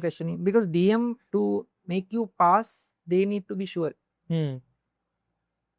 Because till my batch, every year there one student would pass, one would fail, one would pass, one would fail. In DM, it was also that you fail 2 times and the third attempt you pass. Like that is how it used to happen there. So that is how that exam went on. And only one candidate, so they went on asking questions. They wanted to be thorough. Because you have 2 long cases, one short case, and it is like you have one follow-up case. You have one long case on ventilator. You have another short case. Then you have that round is basically they take you through NICU and ask on whatever is there in NICU. They can ask you on the biomedical waste dustbin also. They can ask you on a syringe pump also. They can ask you about warmer, incubator, anything. So that is how it goes. And then you have table vivas and things like that. So how was the feeling at home, and also when you finally passed your DM and came back in Goa? Yeah, it was great, but only problem was it was all in the middle of COVID. So COVID first wave had come in September.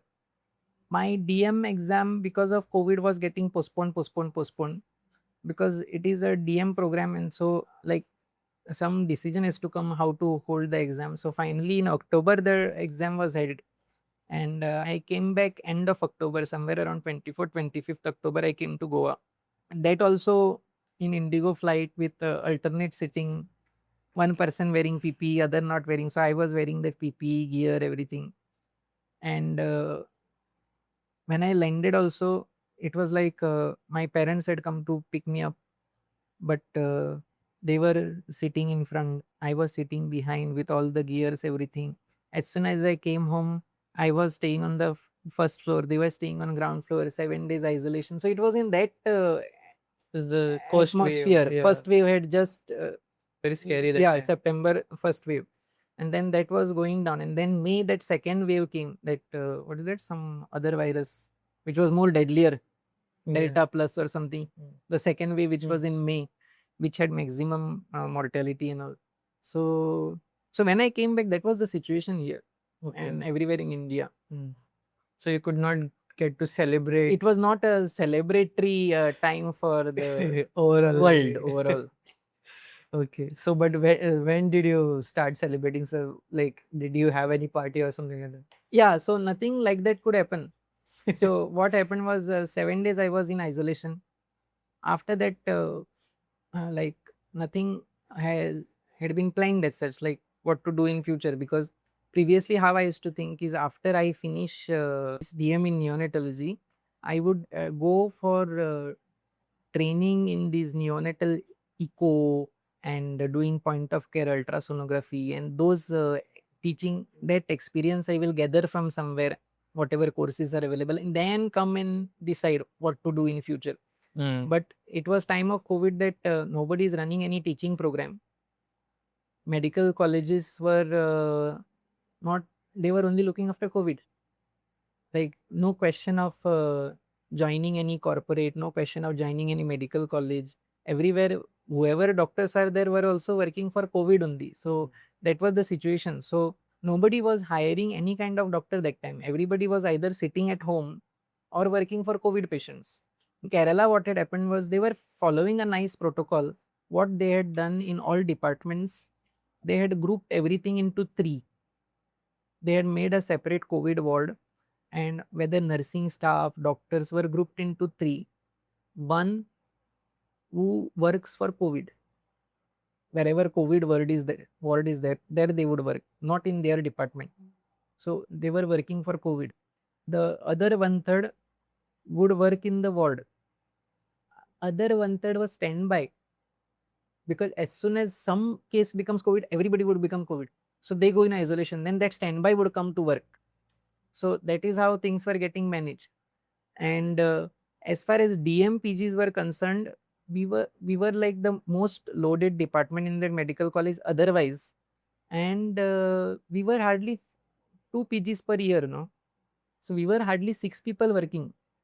Other departments had many PGs, so question of putting us elsewhere was not there. Only pediatric PGs who would work with us would now work with for COVID. But we also had to make a separate extra isolation and ICU for COVID babies. So we were managing COVID babies. We were attending deliveries of COVID positive mothers with the PPE kit, and we were doing wearing that PPE, everything, and doing procedures and intubation, umbilical lines, everything. So we were not separately working for COVID, but we were managing COVID babies separately. Okay, sir. You joined your private practice after DM, Dr. Kosambe's newborn and child clinic in Margao. So was that always the plan? Plan as such was not made. So because I had come down when it was COVID peak, my parents had their private practice in Margao, and but because of COVID and their age, they were also not fully practicing that time. So my parents were in that peak COVID were not practicing. Only when some vaccination or some sick patient, my father would go with the PPE kit once a week, only based on appointment. So they were also not practicing full swing, and I had just returned. But at that stage, we don't. 2 more waves of COVID were yet to come. When this pandemic was ending, nobody knew. So question of joining medical college, corporate hospital, going elsewhere was not there for at least next 1 to 2 years. So I started doing practice in my father's clinic in Margao initially. And when I started practicing, so whatever patient, I would sit in PPE kit, everything, and see pediatric OPDs because nothing else was there that time. Then in Margao, there are small NICUs like 5-6 bedded NICUs. You have this one NICU in Esther Hospital, Royal Hospital, Classic Hospital. Each of these are having 5-6 bedded NICUs. So since I had anyways practicing in Margao, I met the hospital owners, I met doctors, I met nursing home doctors also, obstetricians. So many obstetricians started supporting me. So they started calling me for deliveries, high risk as well as normal cesareans. So that started it. Then, so when babies are sick, I started admitting them in an ICU. So as I had met doctors, then pediatricians also, if any high risk case, they also started referring. And slowly I started getting more and more references from obstetricians for attending deliveries and shifting babies to an ICU. And by the time COVID was settling, my practice was building. And with time I got settled. Thereafter, when things settled, like second wave came after another 6 months, then third wave. Meanwhile, I got my marriage was fixed. I got married also, and then my wife was doing PG in pediatrics that time in Davangere Medical College, Karnataka. She's from Belgaum. So, and then my practice started building. In between, I used to travel between Goa and Davangere to meet my wife. She would come, and by the time COVID had totally settled over next 1 to 2 years, my practice had already set in Margao. And so after that, even I had received a call from like medical college or other hospital, or people also asked if I wanted to join elsewhere. But then things were already working out. So the plan automatically happened this way. Yeah. Your whole life has been like that. It's like Just going with it. yeah, in the flow. What are some of the things one needs to know as a pediatrician if they want to put a private practice? So for private practice, at least in Goa, one thing important is Goa still practice is doctor-centric practice, doctor-centric, clinic-centric practice. Like even when I have babies in an ICU, they ask doctor, where is your clinic? Like compared to other states, when you visit, say, hospital, it is not a hospital-centric practice here. So it is one very important thing is you should have a clinic. Okay, whether you buy the premises or you rent a premises, but there should be some place where you sit even if there are no patients, and that patience is required of sitting idle waiting for patients to come, that is required. So I started practicing in my father's clinic only, no, but patients would come not for me, patients would come for him only. So I was simply sitting idle on the side chair and he would do his OPD. What would happen is, but I had met all the obstetricians. So that is another important thing. One is you should meet all the obstetricians nearby. And these obstetricians are your, you should understand that obstetricians is one of your major supports in the initial practice. Like if obstetrician supports you, then those babies come to follow up. If not 100%, at least 50%. So that is one thing important. Then reference is coming from hospitals to see emergencies in casualty. See what happens is established pediatrician cannot run around in hospitals seeing casualties in different hospitals. He has his practice to manage. He has to sit in his OPD. But when you are a newcomer, so my thing would be when no call, sit idle there on the side chair. As soon as I get a call for attending delivery or some NICU admission or a casualty case, I would go to whichever hospital calls me. So one thing is you should have a clinic, your own rented. So clinic is there because when you go to see that patient in casualty, you admit that patient, you manage that patient. End of the day, they will ask you where is your clinic. So there should be some place where you call them for follow up. So having a clinic is important, and meeting all the doctors, GPs who will refer you patients, hospitals, the owner or the doctors in the hospitals who will give you calls for casualty calls, and very important obstetricians. Okay, and so that is other important thing. Basically, these are the two main things which you require for establishing a private practice. In pediatrics, as such, you don't have a cost on equipment for a clinic. It is just examination bed, weighing machine, and small thing, not like a dental chair or a MRI machine, CT scan. So such major investment is not there. Investment is only that clinic premises. And you can even decide to, if any hospital is ready to offer you a OPD where you can sit, that is also an option. Like it is not necessary you have your own premises. Some hospitals may also offer you ki baba we have a OPD, you can do everyday morning OPD here. So wherever you go, you can tell I sit in that hospital in that OPD. So that is required. So for a pediatrician to start private practice, one is a place to sit, having goodwill and tie up with all these hospitals so that you get calls from those hospitals. And you will not immediately start getting calls from everywhere. One or two places only will call you initially. Later on, that will increase. Yeah. And you should know that you should value that every aspect. It is not like major thing is coming from here, so you value this. You have to value every aspect from where the contributions are coming. This is one aspect. Other aspect for clinic, if you are having your own, doing that clinical establishment act, those things are there which people don't know for many years after they have started practice. So clinical establishment act is there. You need permission from Goa State Pollution Control Board for generating waste. You need agreement with something called as biopic, which comes to collect waste from hospitals. You need permission from municipality for your board, everything. Some sanitation permission is required. These all aspects are also required, which you will know from any other practicing doctor, not just pediatrician, but that also you need to pay attention to. And some visibility should be there.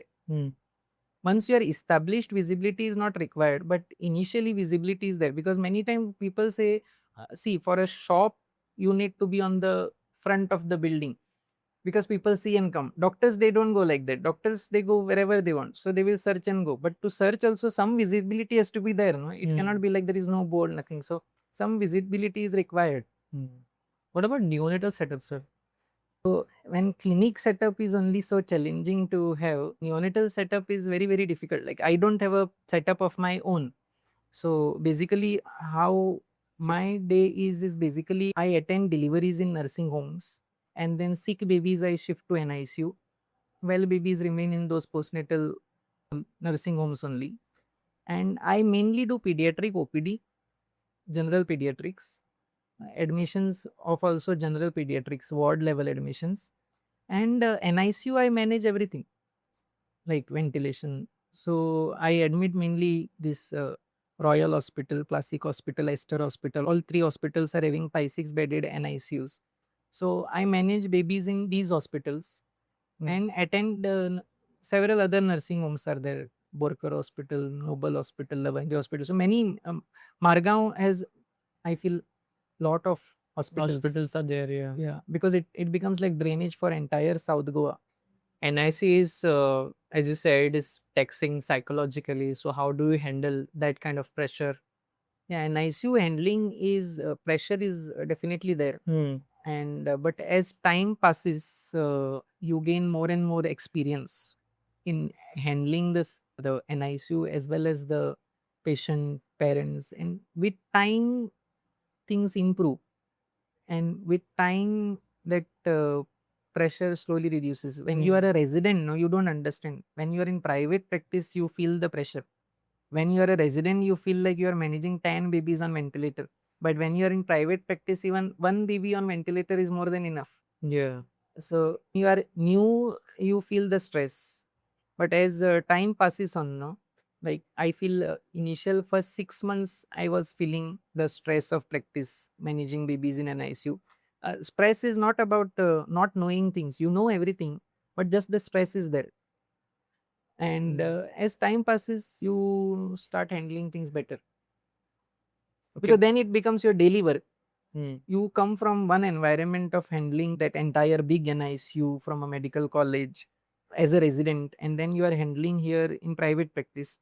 So here the thing is, when you are new into practice, you need to live to some expectation from a patient, from a referring doctor. So basically that is where the stress lies, and slowly you start handling the situations well.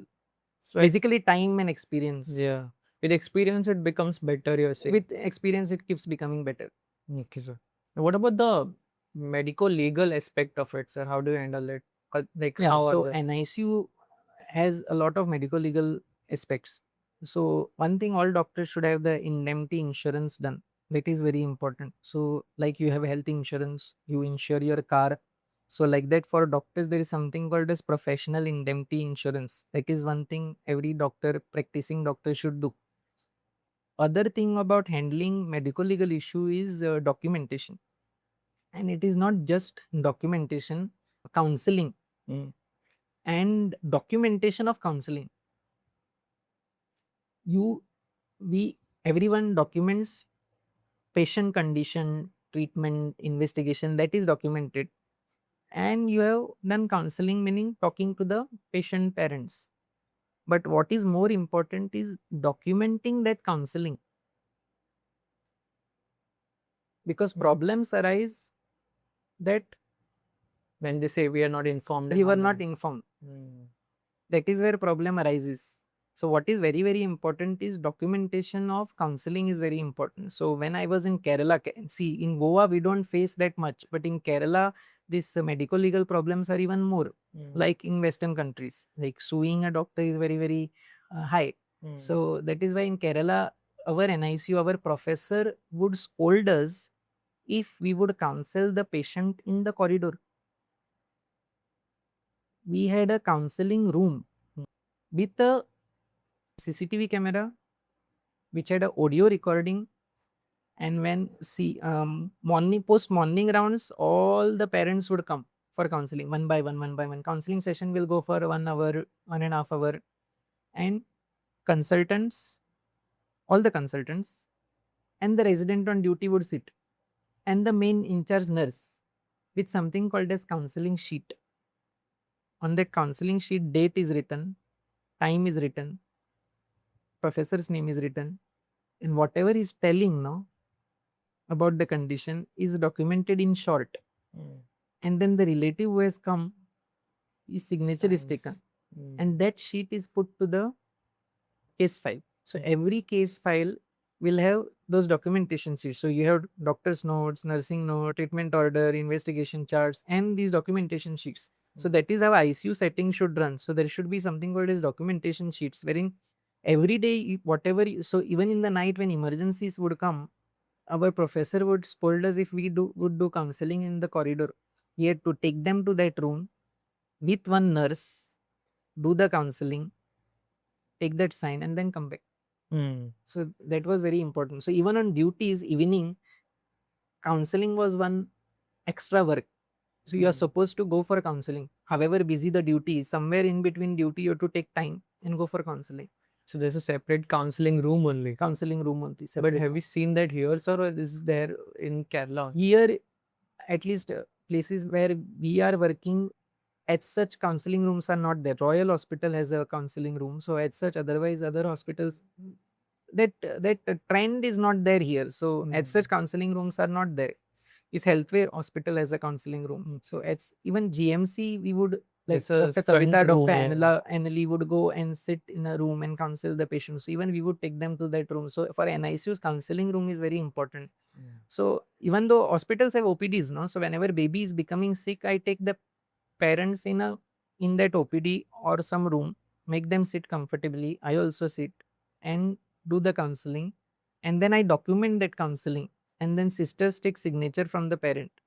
Not only pediatrician, even obstetricians do it. Whenever there is a high risk delivery, especially premature, the obstetrician explains everything to the parents and then take their signatures. You handle a lot of leadership responsibilities also. Yeah. Some of them are, you are Secretary of National Neonatology Forum Goa for 2023-2025, State Academic Coordinator for Indian Academy of Pediatrics Neonatal Resuscitation Program 2022 to 2023. Okay, and Joint Secretary of National Neonatology Forum 2021 to 2023. Yeah. So how has that experience been? There like seems like a lot of responsibility. Yeah, it is like I returned to Goa in 2020 and Goa that time did not have this National Neonatology Forum chapter because very few were members. Like we have many pediatricians in Goa and all are members of Indian Academy of Pediatrics. So National Neonatology Forum, anybody can become a member who is dealing with newborn care. Pediatrician can become a member, neonatologist can become a member, nurses can become members of National Neonatology Forum. Okay. Whoever is dealing with newborn care. So that time in Goa, we had only 15 members of National Neonatology Forum. So with those 15 members, we started a Goa chapter of National Neonatology Forum. So that time Dr. Virendra Gaonkar was the president and Dr. Kavita from GNC was secretary. So that time I was joint secretary. So we were all founder members of NNF. And then later on I became secretary. So through this NNF Goa chapter, we do CMEs for doctors. We conduct programs like Breastfeeding Week, World Prematurity Day celebration, Newborn Week. So various aspects of neonatology we do. Other important things about this is now that after I had become secretary, there are online meetings of state office bearers of different states. So you also get to know what is happening in other states. And every year there is a physical meeting also of all the state office bearers, and there is a central committee also. So there is a meeting in Delhi every year around the newborn week time, so which also you get to attend and see what happens is from in conferences all that ideal is spoken. In workshops all that is practically but ideal things is taught, and here you get to know ground reality in Goa.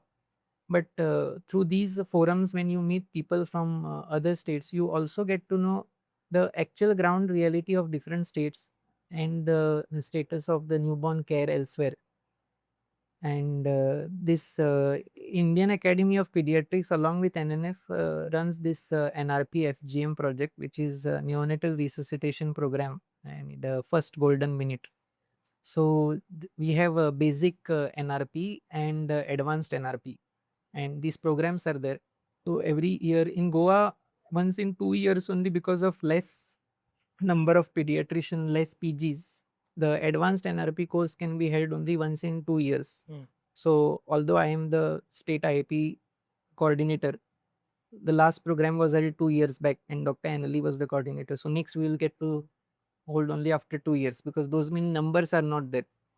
Basic NRP courses are held in South Goa District or Hospital (GMC), and so where basic skills of neonatal resuscitation is taught to nurses, medical officers, and even other pediatricians and doctors.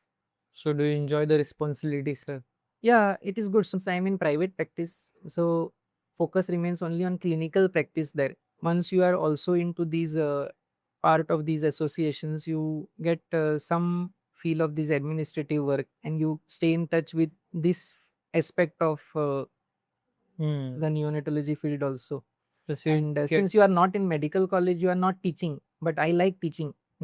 So that is why wherever there is a opportunity to go as faculty for workshops or conferences, I don't miss it. So, and over time I've realized that as a student or as a delegate, you learn, but as a faculty, you learn more, because you prepare as a faculty, not that faculties just come and give talks. So you prepare as a faculty, and for these workshops and all, when you go as faculty, you also tend to learn from delegates also, from their questions or their experiences, because as a faculty you know all ideal things, but when delegates come from peripheries and everywhere, you start realizing that all this what is ideal is not applicable.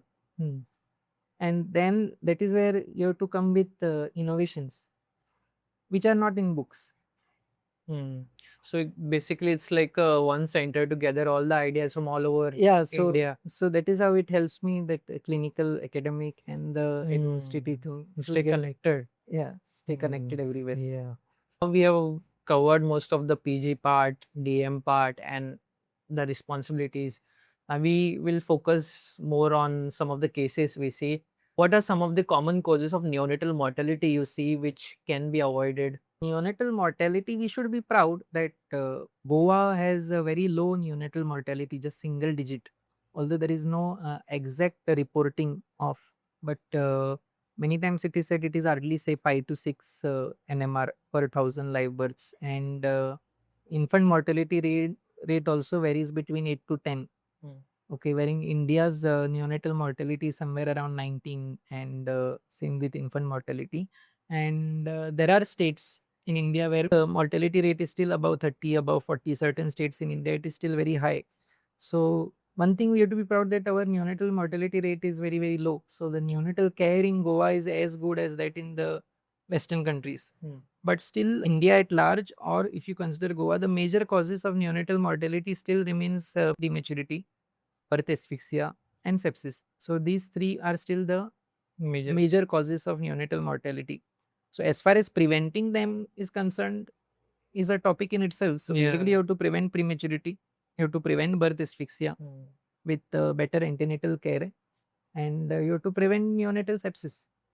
So in the same line, sepsis, are there any things which can be taken care of to prevent it from happening? Preventing sepsis, number one is hand hygiene. So one is most important thing is hand hygiene, and other things is strict asepsis and judicious use of antibiotic stewardship programs. So these three things are the pillars of preventing sepsis, not just in neonatology, overall in the medical field. So hand hygiene, strict asepsis, and antibiotic stewardship. Only when we are able to curtail these neonatal sepsis, birth asphyxia, and prematurity, that is when we will reach standards of, say, Scandinavian countries or Canada or Australia, wherein their number one cause of neonatal mortality is complex congenital heart disease. Okay.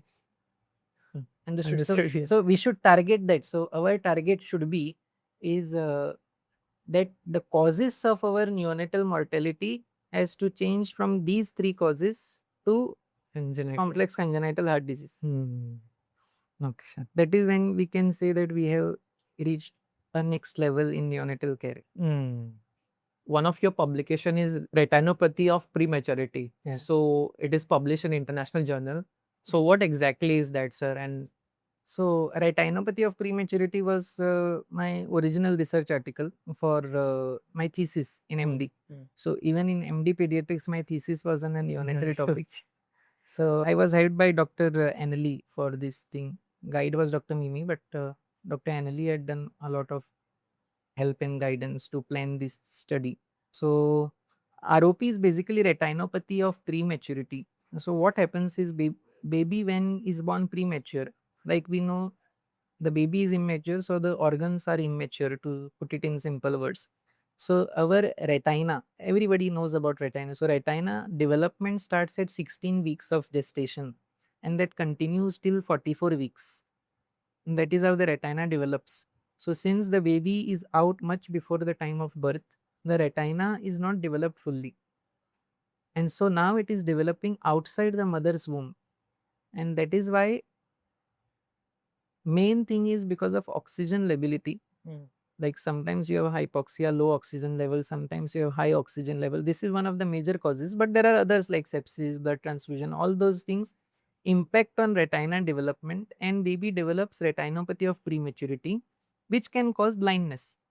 So retinopathy of prematurity is one of the major causes of childhood blindness, which is there is no sign or symptom for retinopathy of prematurity. So only thing you can do to detect it is by screening.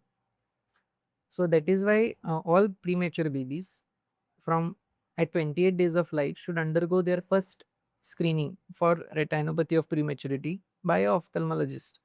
And if baby is very premature, say less than extremely premature, less than 28 weeks, less than 1.2 kg, then we can do screening even earlier, like at 2 weeks, 3 weeks. And whichever babies are developing something called as type 1 or threshold ROP, the severe form, requires treatment with laser or some drugs, monoclonal antibodies as intravitreal injections. So there are treatment modalities for this to prevent that blindness. So what is important is screening, detecting it early and treating. So when we had done study here in GMC, which was published in 2019, we had studied screened 244 premature babies during my PG, and of which 15% had developed ROP, and of which 5 had to undergo laser. Okay, so that means the other 10 regress on their own, but you need to monitor whether they are regressing on their own or they are worsening to require laser. And those which require laser, so if these 5 babies were not screened, if these 5 babies laser was not done, then they could have become blind. So awareness about retinopathy of prematurity is very, very important among pediatricians and maybe all doctors. This is important from medical point, but also number one topic important from legal point of view for a neonatologist or a pediatrician is also retinopathy of prematurity. They should not miss this. They should not miss this. Okay, so if it leads to blindness. So if you are doing professional indemnity insurance for yourself, you are doing mainly for retinopathy of prematurity only. Okay. Because there have been cases like, parents have been told that they have to undergo screening, but it has been only told and not documented. Okay. It is documented, but that it is not documented that they've been told and they've understood it. So documenting that you have told parents about retina prematurity and that it is being done is very important. Okay. So if that screening is done while the baby is in NICU only,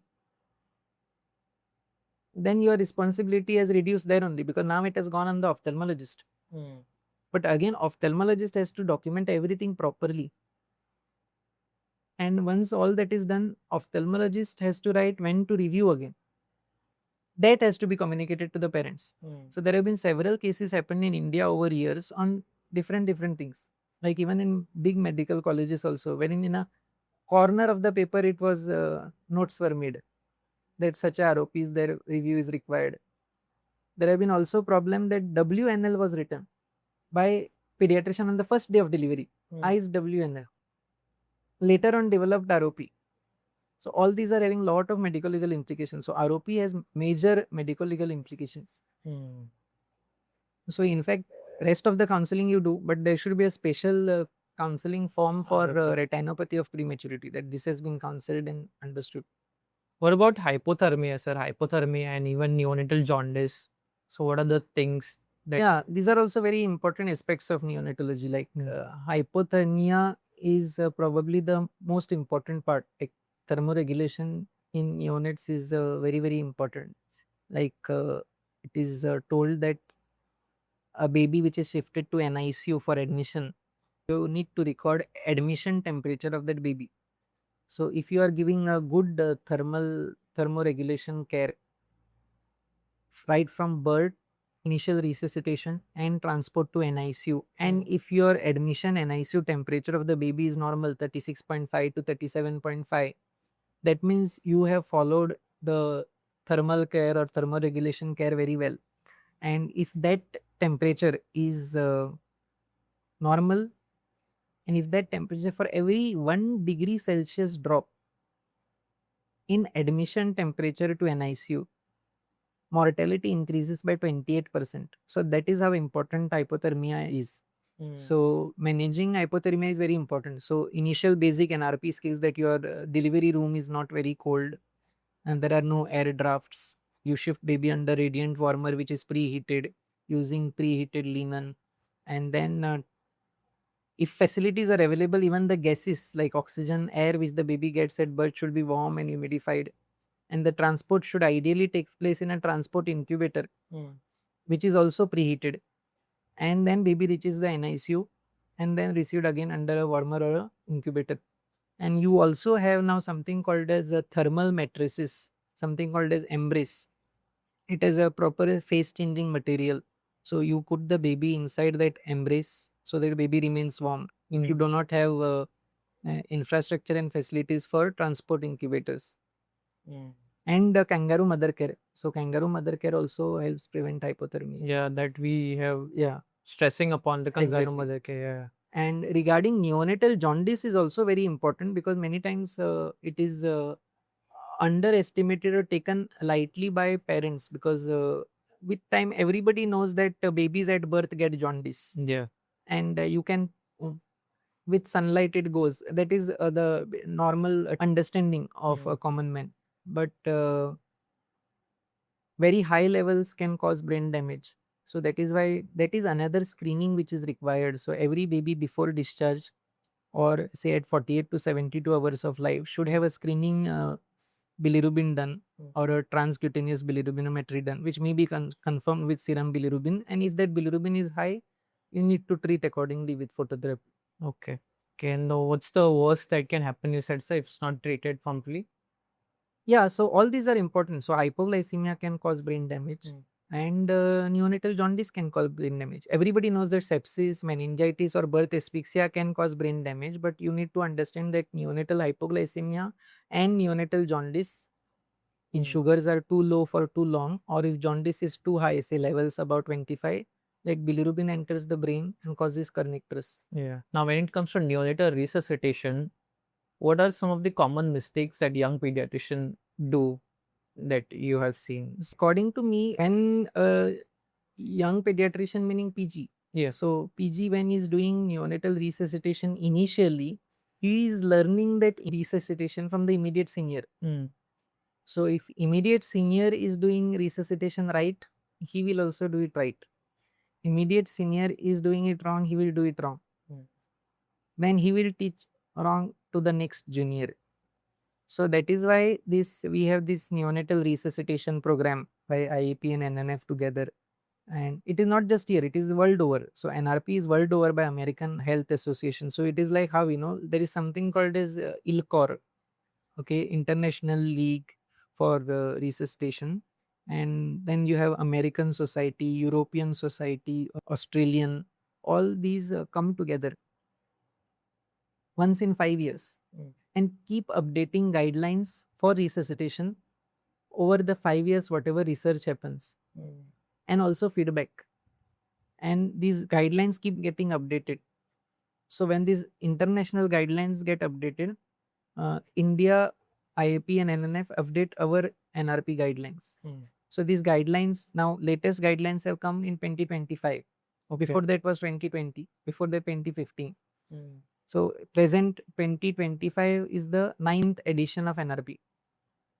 And these NRP courses, basic and advanced, it is a certificate course, full day workshop. And that certificate which you get is valid for 2 years.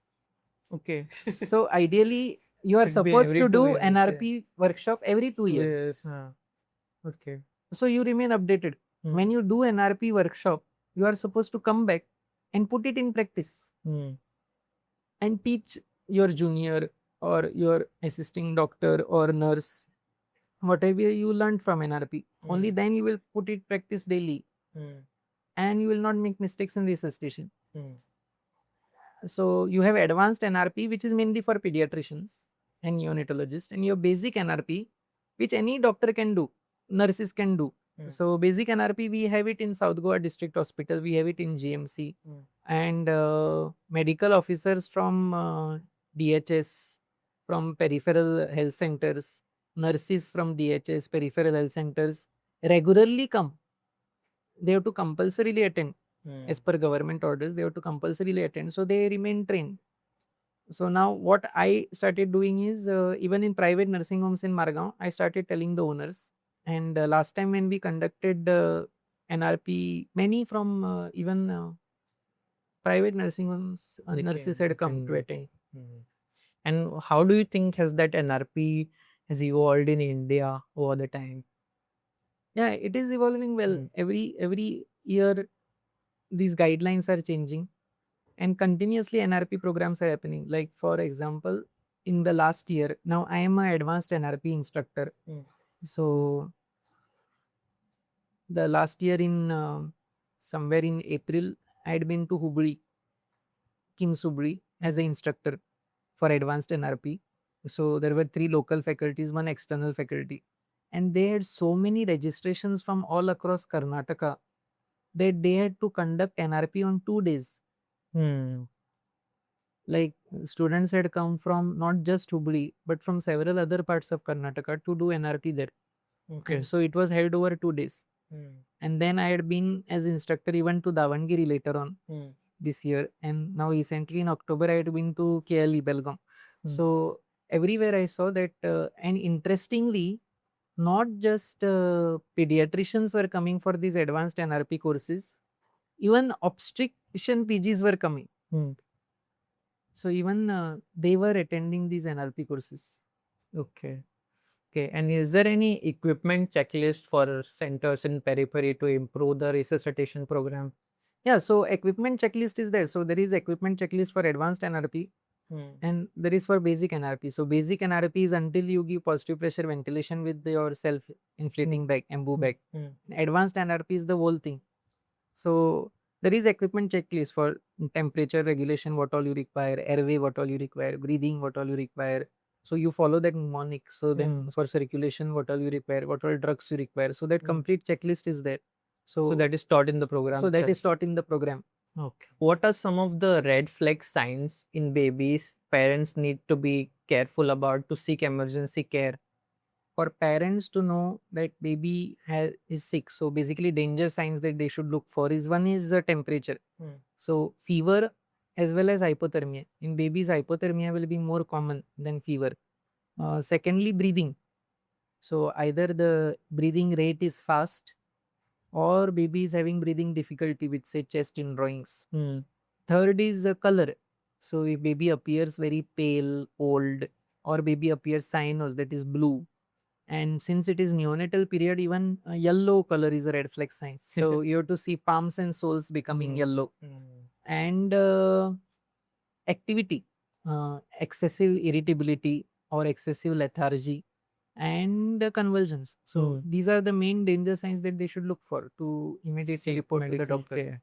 Okay, sir. Recently, there have been a lot of syrups banned and it comes to pediatric dosages. So what are your thoughts on that, sir? There are so many recommendations, like now with this cough syrup tragedy, so many syrups have been banned. Even in the past, many drugs have been banned. So I feel as far as the general public is concerned, for that matter, any medication, if given for a wrong indication, or any medication or drug which is used in wrong dose, say wrong schedule, wrong duration, and even wrong combination, because many times you are already on some drug chronically.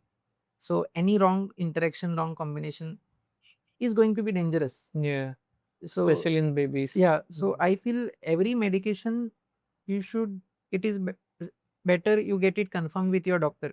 What will happen is medicines will be banned for certain age groups, and medicines may be banned permanently also, but they will be still available. They're still available. That's the problem. And many times patients tend to buy it directly from the pharmacy because it was prescribed previously.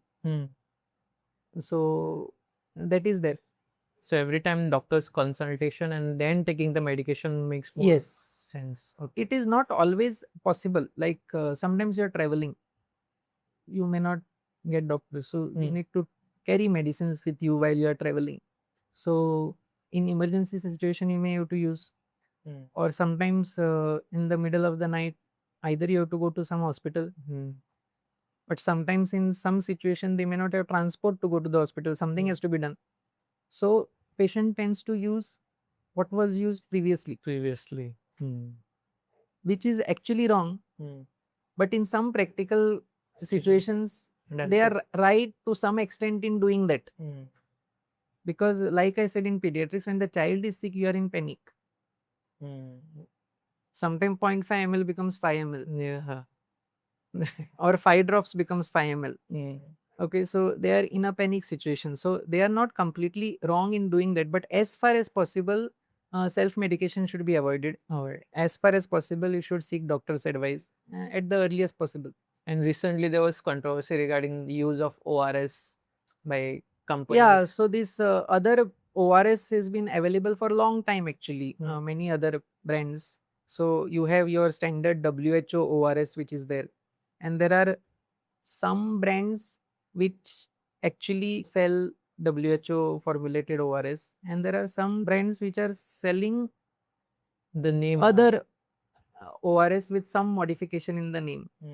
And there are some brands which are selling just energy drink kind of thing, and they are not saying that it is ORS, but either the pharmacist or the patient tends to think everything is ORS.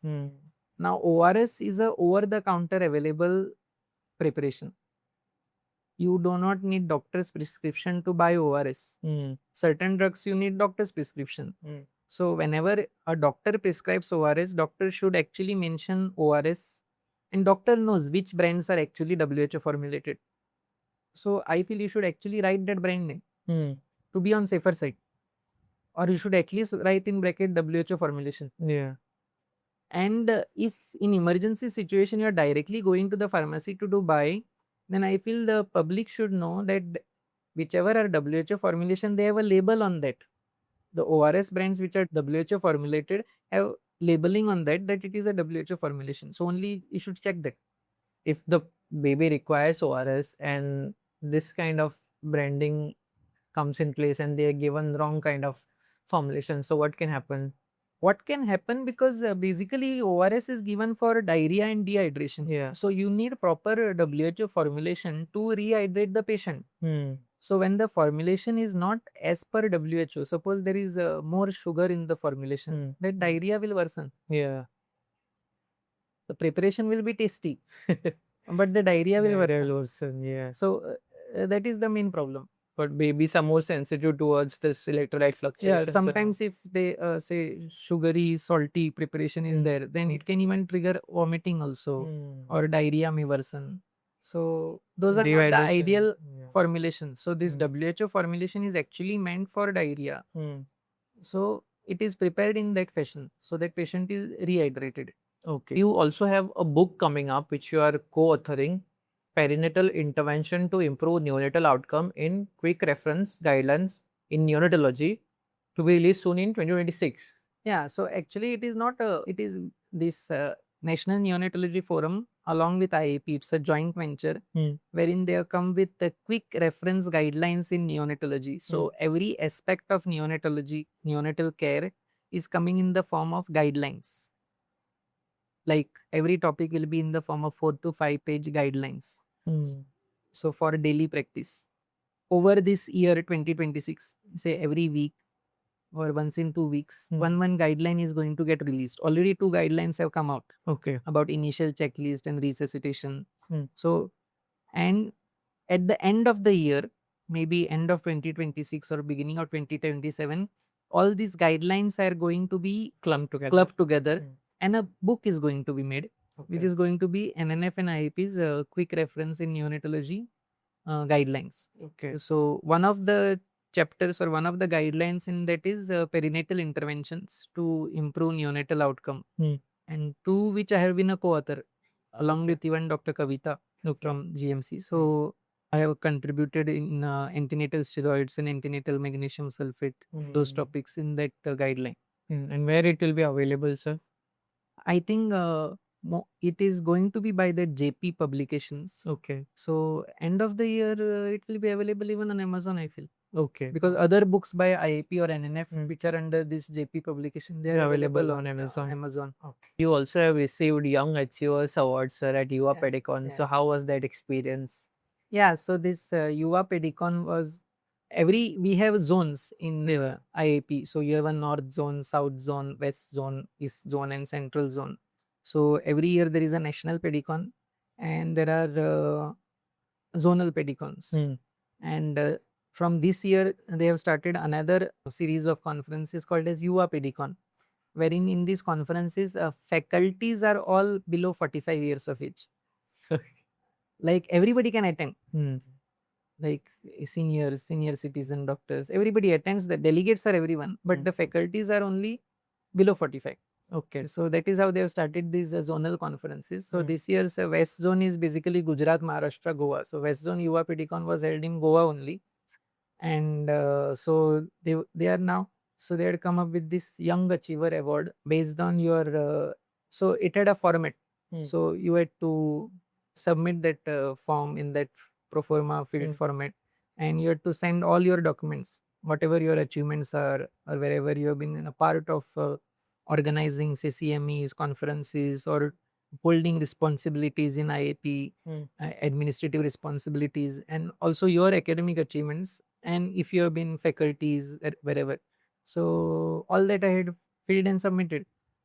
And so I won that award for Young Achiever for Yuva Pedicon. Where was it held, sir? So this conference was held in Nuve in that VM Sargaonkar Institute. So that was the venue for the conference.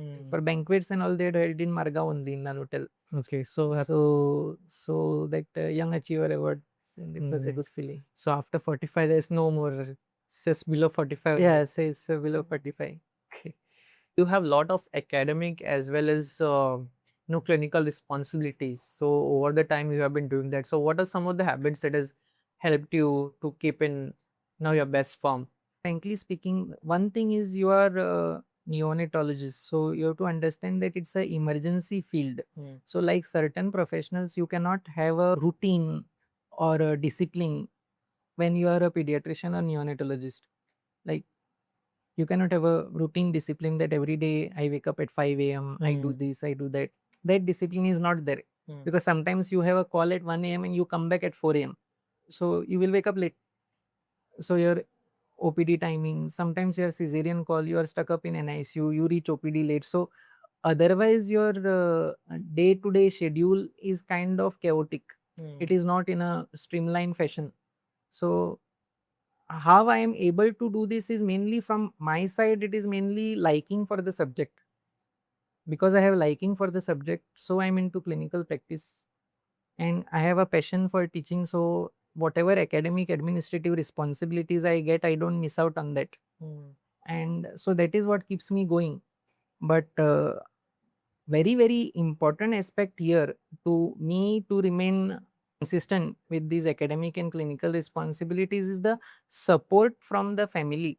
Like support from my wife, support from my parents, because they support me into this and they take up many other responsibilities. I can be consistent here, which everyone tends to forget. Yeah. suppose I go as faculty somewhere, my wife takes up other responsibilities, my mother, my father, they take up some other responsibilities at home, at family. Okay, so even when you are working clinically in NICU, you have your NICU nursing staff team, your obstetrician support, your clinic staff, and so to stay consistent like this in clinical and academics both, one thing is you need your own motivation and discipline towards it, and very important is support from your family, that they take up other responsibilities also, otherwise it is not possible. What are some of the emerging trends you see nowadays in pediatrics or neonatology? One of the emerging trend is POCUS is point of care ultrasonography. So it is emerging trend because now it is also becoming part of DM curriculum. So see, all this while, even in neonatology, you have a clinical assessment of the case, then you have a lab work. Based on that, we used to assess and imaging. But say, for example, you are diagnosing, say, lung pathology, say RDS, pneumonia, pneumothorax. It was basically clinical and X-ray. Now you have lung ultrasound. And this is not done by radiologist. This is done by the neonatologist only. It is not like complete PG of a radiology, but point of care. So bedside, whatever ultrasound can be done to diagnose these conditions. Say cranial ultrasound, then echo. Now, cardiologist does echo to diagnose complex congenital heart disease, but you have other aspects in neonatology like patent ductus arteriosus. You have managing shock. So shock, low blood pressure in neonatology, we used to manage clinically and based on lab work. Now you do neonatal functional echo and diagnose shock differently and manage things early. Okay. Okay. Similarly, placement of endotracheal tube, placement of umbilical catheters, which we would see on X-ray. Now you can see them also on POCUS. So POCUS is a very important emerging trend in neonatal intensive care. And so actually, I have just joined some course called as Sonic. Okay, so Sonic is a hybrid course by NNS, and so it is a 6 months course of online and also physical. So every Saturdays we have lectures. It started around 8:30 and goes on till 10:30 like that online. And every Wednesday we have to perform neonatal focus wherever we are working, and we send images. That review classes are on Wednesdays, and in between we are going to have 2 offline sessions. So there are some 10-15 centers all across India, whichever nearest center, say Pune, Ahmedabad. So I'll be going to those centers for one week for offline physical hands-on training. So that is the upcoming thing. So you need to remain updated with whatever that comes new. So I have joined that course. So yesterday night also 2 hours I was doing that. Okay. So you can learn and you can teach students here. yeah. So that focus is one new thing that is coming up, and second new thing coming up is AI, artificial intelligence. Don't know much of it, but there are algorithms from that AI which are being used as predictive models, like predicting that such a baby will get RDS, this baby will develop bronchopulmonary dysplasia, or predictive models to diagnose say, sepsis. And so that is how AI is also coming into play. One is in predicting this, other is some analyzing images of say ultrasound or other radiological images. So various aspects of this neonatology or pediatrics, AI is coming into. So many times we say that AI is not going to replace doctors, but probably doctors using AI may replace doctors not using AI. So it is not like doctors should think that AI is not for us, it is from the IT engineering, that background, and it is not going to affect us. So AI is not going to replace doctors, but definitely doctors using AI in future will replace doctors not using AI. So you have to be updated. So you have to know what is AI, how it is coming into your field, how it is useful, how it is harmful, but you need to know what it is. You cannot be like totally away from AI and ignorant. And any final piece of advice for students looking for pediatric as a PG branch to take now? One is As far as the PG's preparation is concerned, NEET aspirants preparation, one is definitely hard work. Second is perseverance, like holding on to perseverance is holding on to that hard work. And third is courage, because at all times we will have so many inputs. Some people talk of things like self doubt and so many things. So that courage is required, that every day when you wake up preparing, you should feel that you are the best. Nobody can study as well as you. Nobody can answer as well as you. That I am the best attitude has to be there. And fourth is everyone should have some recreation of hobby, say singing, music, sports, something. Because even when these warriors, when they fight with a sword, no, they keep fighting. If you only keep fighting, that sword blade becomes blunt, and you have to take break, you have to sharpen it, then you fight again. So that is also because this NEET preparation, when students take drop, it is 1 year drop and they are only studying, so that is also required. So one is hard work, perseverance, courage, and some recreation. Okay. And as far as choosing the branch is concerned, I would always say number one is liking, number two is aptitude for that field, and scope would be third. So that is what they should look for. Okay, okay, sir. So I think we have discussed a lot about pediatrics, starting from how to choose pediatrics, what are the personality traits you need.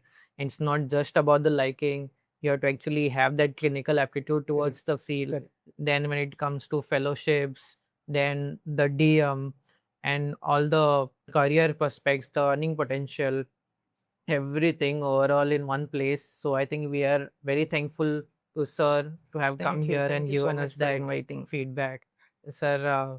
So we are very honored and lucky to have you. Oh, thank you so You much. being the only DM here, so on my show to have a DM neonatologist is an honor for me. So Thank you so much. yes, okay. Thank you.